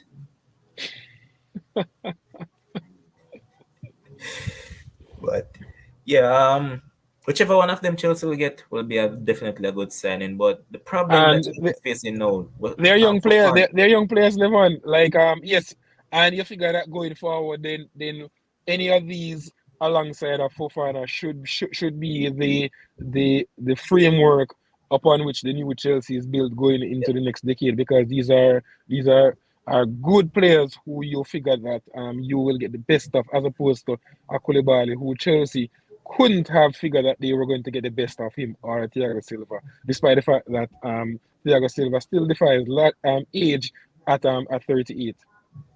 well, he does, yes, but the thing that he always has going for him is because he started off late. And he started off at the age of a lot of these guys, he'd probably be over the mountain by now. But here's Adrian Nichols saying that Koulibaly comes out of the number 26. But in terms of Badiashile for me is a player who highly touted when he just burst through at Monaco. Hasn't kicked Um, on. was linked with your club. Remember, there was this talk, this clamor, that Me chase United them was this going to youth the sign 50 him. I million remember, they almost pay for I this man, you know? I remember clearly, and he went off the boil to the point where Disasi, cumbersome as he is, got the nod over him to Yeah, man, replace because wasn't it Kimpembe. Disasi and Maripan that were playing together as the pairing? He has played when, because Monaco Kovac sometimes switches from a back three to a back four. So when they do, and we have seen on occasion where Disasi is played out on the right hand side. So I think they are moving towards a back three. But there have been occasions where Maripan plays as opposed to Shield. And if you had said this 3 years ago, then people probably would have laughed at you, because he was so highly touted that he was seen as the next big thing coming out of France in terms of centre backs, because they have almost like a conveyor belt, and he's well down the pecking order as it relates to the national team. So You I know think that he Kovacs definitely is no needs to longer move. there, right? Oh, Philippe Clement is now the coach. yep, yep, yep, Kovacs yep. is at Wolfsburg. At Wolfsburg. Yep. Just remember, after I said it, I was like, no, the last game when they played against Marseille, Clement was the one on the bench, as opposed to the Croatian. Yeah. Interesting. And as I said, Chelsea is signing every little young boy and their nieces and nephews and all of these things because just like them, even though she was from originally London, all of these stuff, still feel hurt over it. Then gonna take back Lauren James on the side, still feel hurt over it because I think Lauren James is arguably one of the biggest talent in women's football right now. But so it goes. And just like that, we move on to United against Nottingham. Nottingham, over the past couple of games, them seems to not be conceding a lot. They're more sturdy defensively. Midfield, they have also been a little bit more sturdy as well in terms of Rima Frula, as we always thought he's a good player. We never saw him move into Nottingham, but he did at least there. Oil Mangala, never saw him move into Nottingham because this was someone that I kind of had high hopes for when he was at Stuttgart. But Mm-hmm. again, there are players that just hasn't kicked on. Now at Nottingham, he has done decent. But I think Gates has been good in that midfield for them as well. And they have looked better in position, better out of position. Positional players being better. But I think they just come up against the wrong side at the wrong time. Because I think that just like how you mentioned Martinelli, Marcus Rashford is playing in the form of his life and he gives the exact same thing that Martinelli does. They're making the runs, and as long as they can hold up the play and release it at the particular right time, it's troubles. And then Bruno Fernandes now has responsibilities back again. Finally, his diva teammate, his diva teammate at international level is out of the club. So more responsibility back on his shoulder because best football of Bruno's career was when this guy wasn't around. And now he has the freedom. He can take all the penalties, all the free kicks, and all of those stuff. So no pressure. And then again, um, I saw two Bissaka the other day against that bug team that I played against with a very good square, but still, I want you out of my club. Not good enough. And then again, Lindelof is an okay player. I just think that this team is decent, but I still think we need a lot of signings. McTominay doesn't inspire confidence. At best, bench player, squad player. Fred, I don't see him on my team any at all. Marshall, it a miss. This man is good. He holds up the play and all that well, but I think injury is his biggest downfall and lack of confidence more often than not. So I really think that we still need a number nine, someone that can really still bear. Hence why I'm beckoning for the signing of Cody Gakpo because again, this guy can play centrally, he can play out wide, he can play as a number 10, number 8, wherever you decide to put Cody Gakpo, he'll play. And then the man that a lot of people are forgetting about because they say that he's flop in Jadon Sancho. He's not around at this. Well, he's at Carrington apparently. That's what the last thing I saw, but won't be with this side anytime soon because, as Tenaga said, mentally he's not there. Physically he's also not there. So he wants to get him back in good stead. And there's something that we know about this coach is that he tend to do this well with a lot of players because we have seen a lot of players come into English league flopped and then he took them back at Ajax and they have gone on to new heights. So I trust his process and what he's doing with Sancho. Hopefully he'll come back a better player. Once again, there's, as you rightfully said, what I want in the team is competition amongst players, and that is what we're now getting. Signing Gakpo would be a direct competition between him and Gakpo, and also Garnacho on that left hand side. Right hand side, it would be a challenge between Anthony and if Sancho decide to play football, then it will be both of them over on that side. And I still have high hopes for a young kid that is doing quite well for himself at Sunderland, Amad Diallo. I think he's a very good talent, doing I well. think, But as a matter of fact, Levon, I think Diallo definitely can be viable competition for Anthony because there's similar type players for the viewers who have never seen him. He's a big talent. It's big investment from United because to sign a player who sparingly played for Atalanta when he was coming through, but was seen as potentially a generational talent.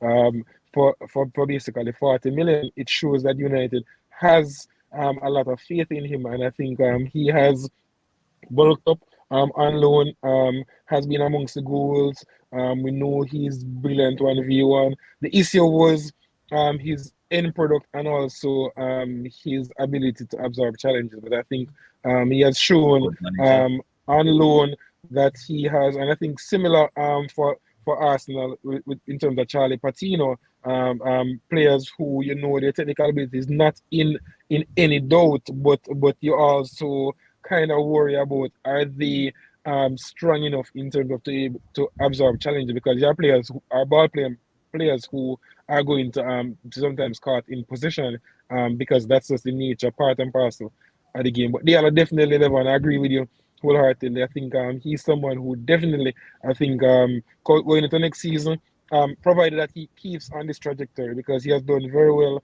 um, Tony for Marbury the has done first well part with of him this because season Tony Marbury said it at first that what he wants him to work on is his end product. And in since product. Tony Marbury has said that, He has seems like he has knuckled seen it. down and he has really looked the part. And I think because I've always heard Manchester United fans speaking about potential signings, and I'm like, but United has Amad Diallo, and this is the same person who United spent all that money for, and what you're going to allow him to drop just basically wither by the wayside. So I think he's definitely someone who can definitely add to the quality of the group going forward. And, Very young and and sadly, very exciting. sadly though, the one that will fall by the wayside is another one that I really like as well in Facundo Stream because I like this kid as well. But I don't think, for me personally, I don't think he'll cut it in English League. I don't know why, but it's just in the back of my head, I don't think he will. Spanish He league looks suits he him. looks he looks tailor made for La Liga.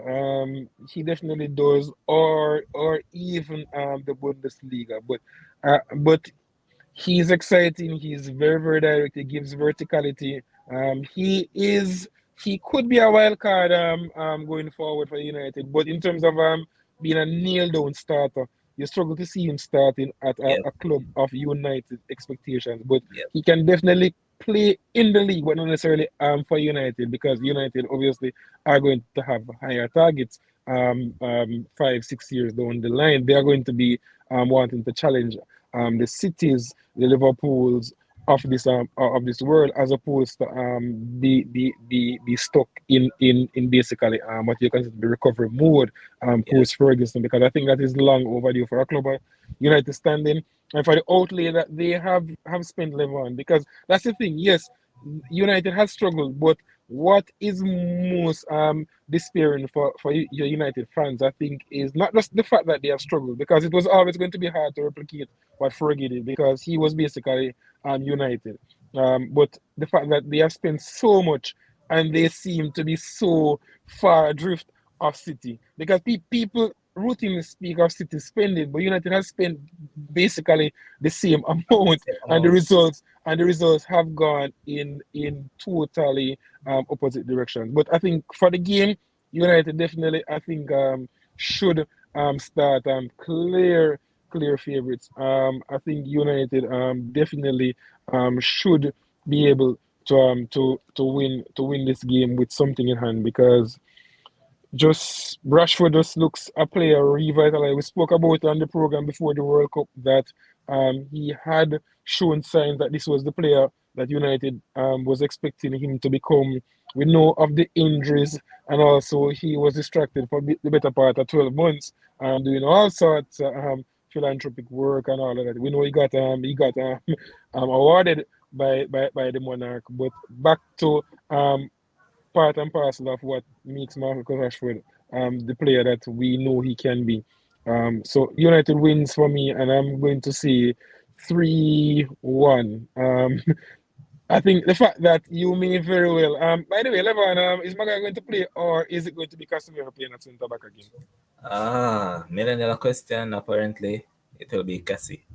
And that's why I figure that they may be able to nick one, because yes, Casemiro, Casemiro is going to make one of Casemiro, those defensive Casemiro is midfielders. decent. He's decent, but it's a far cry playing um as a centre back for the better part of your career, as opposed to playing as a midfielder who can do a job. So I think even when they played against Burnley, and He yes, made he some of those scored. defensive midfielder He challenges he that you wouldn't make as yes, a centre back. he did, Instincts.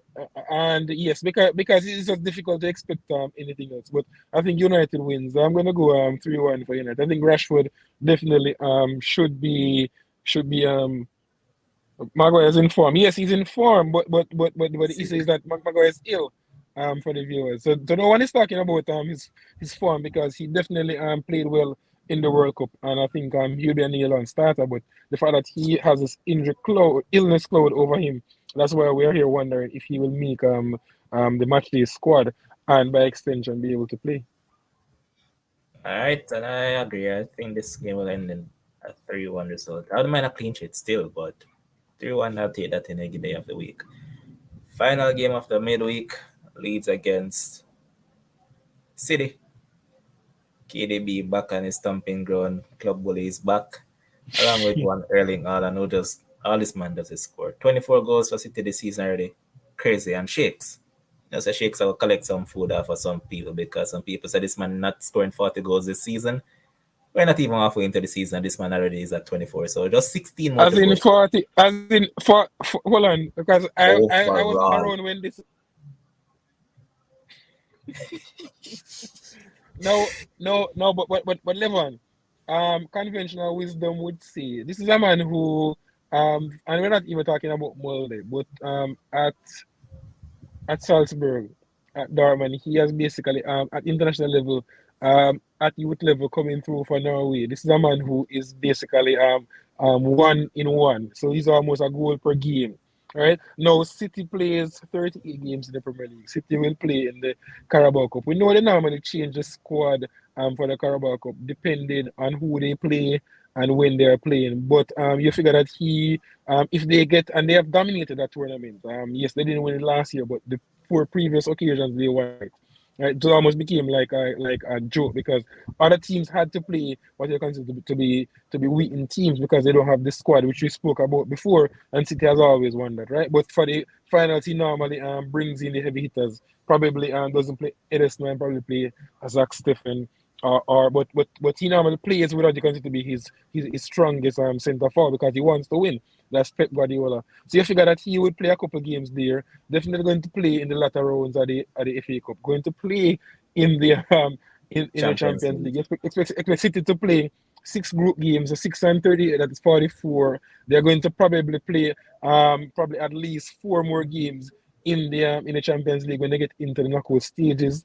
So that's already up to 48.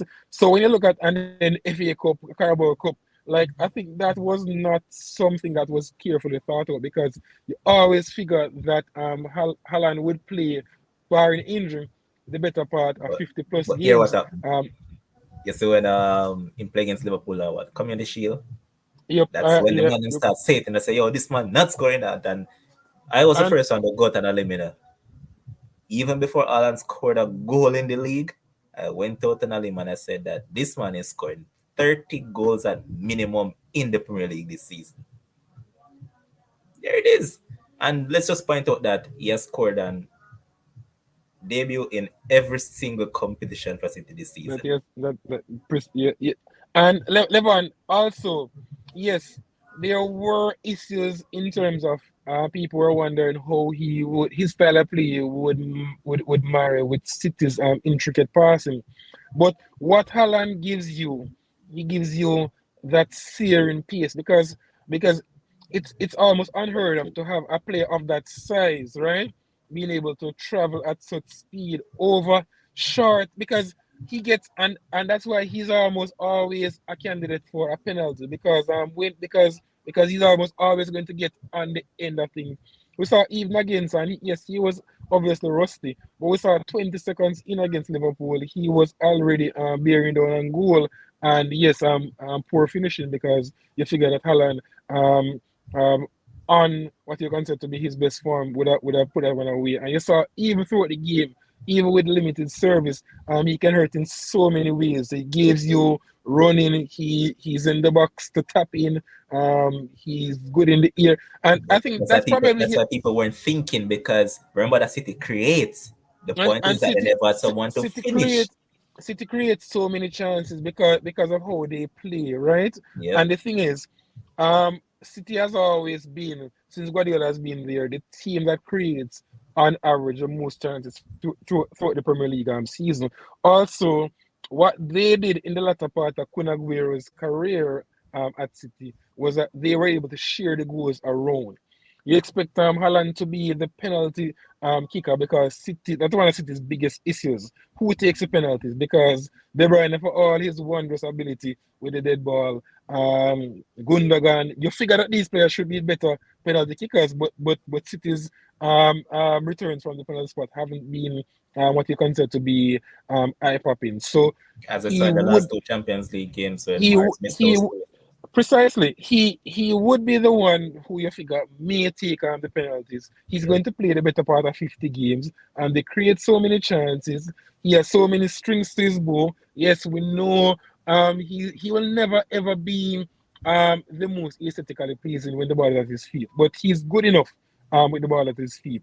To and his goals and his overall threat will pose so many problems to basically cover over what people consider to be his deficiencies in terms of 1v1 able to isolate defenders because he can bully them, he can bully you, he can run onto the ender. So if you play the high back line, he's in the box. So he was always going to be a candidate to score 45 goals over the course of a calendar season where City arguably may play the better part of 60 games and he's going Yep. to play barring injury or suspension, the majority of these.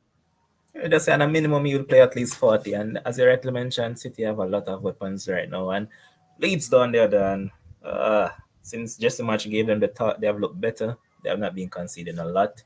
But I really need a couple of players to come to the fore. And just as you mentioned, Luis Diaz at the top.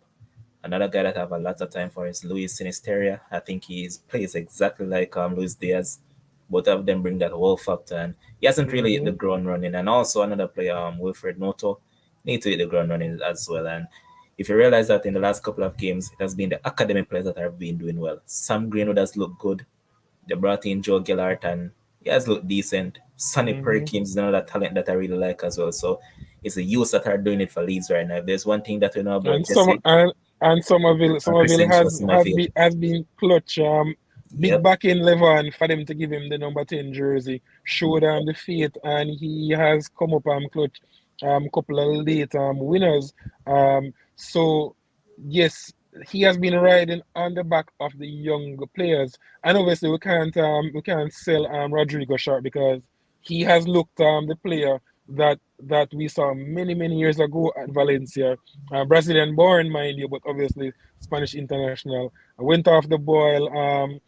Didn't look like he was going to cut it at least, but I think it has dovetailed everyone with the fact that Bamford hasn't been at the races. Rodrigo has been the man as opposed to being a sidekick, and I think that has augured well. So I think a pairing of Rodrigo and Somerville, if Nanto gets up to speed, obviously Sinistera, they have weapons that they can definitely hurt City, but City has been able to beat them so many times and beat them so badly Convincingly. because they play so open. But as I said, Andamans have been more resolute as opposed to be gung ho under Bielsa. So their challenge though, Levon, is that they can't allow City to open old wounds And they're because gonna if get pulled City up doing it. scores because if City scores on them early doors, then you figure that they may very well be in for a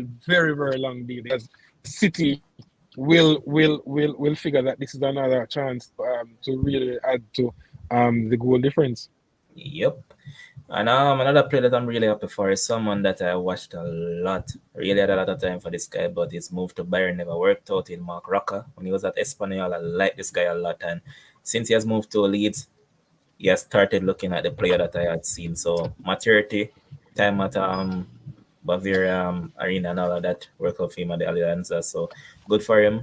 Now Tyler Adams as well. We have spoke about these defensive players. They have been doing the work and happy for them. But tomorrow, well, not tomorrow. I mean Wednesday, all on a trick. Leeds is going to get at least five, and I'm just being kind. It looks that way because for all of what we have said about how resolute they have been relative to what they were under Bielsa, you still They have been figure that conceding. they have still been conceding, but no, but they have been arguably a bit more difficult to play against, but they still concede, and that's exactly what I was going to say, Levon. We saw them against Spurs when I figure that they really should have won that game, but they contrived to lose, and they still have that soft center, even despite the fact that Rocker and obviously Adams have been decent.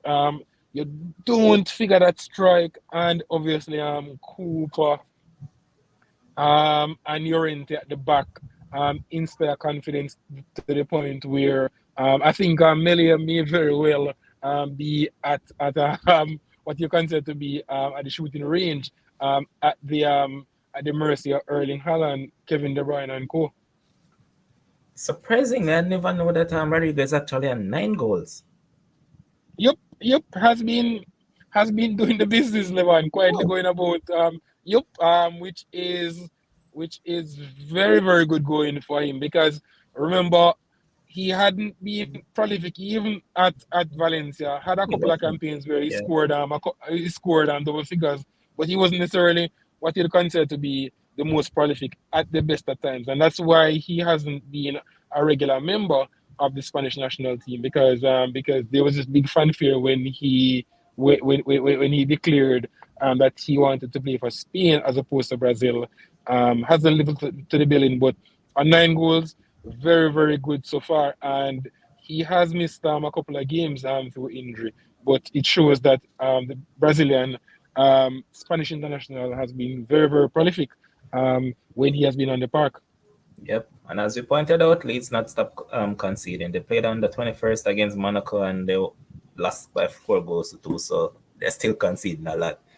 But five at minimum, man, before we close it off. The people, I know it's a long time and I see notification. So I'm just bringing it up on the screen quickly. All right, so let me see. Is it on the screen? Yes. All right, so Mr. Kems is still leading at the top. There he is, out front with 974 points. And Javon still in second with 965. Shamila still up there, man, 939.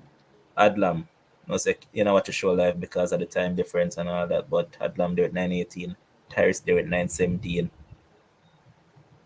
Um, Fabi Frano, right there, so in 13th place with 857.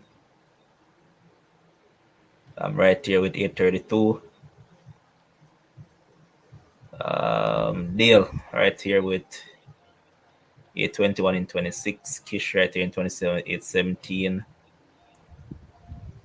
I know some man like Sherwin no good, none at all because Sherwin a linger way down here, so like Demo.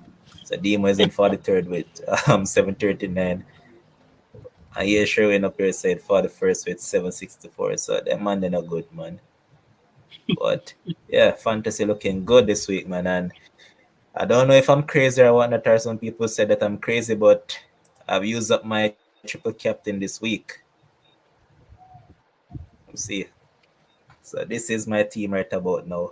But I forgot to cut this man because he not play. So yeah, this is my team as it stands, man. And I use a triple captain and Mr. Haaland. So Haaland, they can't feel me this week, boss. Make sure they do the work. But yep, fantasy looking good, man. I mean, don't play them things, everyone. Don't have the time. As a matter of fact, I return to work tomorrow. So I Jaja. think I will have some time until probably mid-January. Yeah. But it's getting back to to that time of the year where I disappear for a while. You know what, go already, man. Once you're available, I'll have to just let me know, man. But big up to Sharon was here earlier. Respect, man, as always. Big up to you, the commenters. Without you, when I keep show. So big up to all of you guys. And big up to the man himself, as he's just mentioned. He'll be out for a little while, but I'm sure that you guys love when this man graces the stage because he's a personal favorite around here because of the insights that he brings and the history and all of those stuff that you guys love, man. Because trust me, bro, even after the show, people call me and ask me, how would I you there? So, yeah, man. Big up, boss, and respect as always for passing through. No, Keep up the no good problem, work that Devon. you're Yeah, doing. man. You too. You keep up the good work because the show has definitely increased exponentially, and I think 2023, I think can only get bigger and better. With you and Josh, I think the show is in very good hands. So kudos to you, and good night to the listening public. All right, boss. Respect. Big up and safe travel. And to you, the viewers, respect as always, man. And big up to man behind the scenes, Joshua, making this all possible. Until see you again, enjoy the rest of your night and enjoy some EPL football come tomorrow. So, just going to end with a kind word from our sponsors. Let's Care Medical.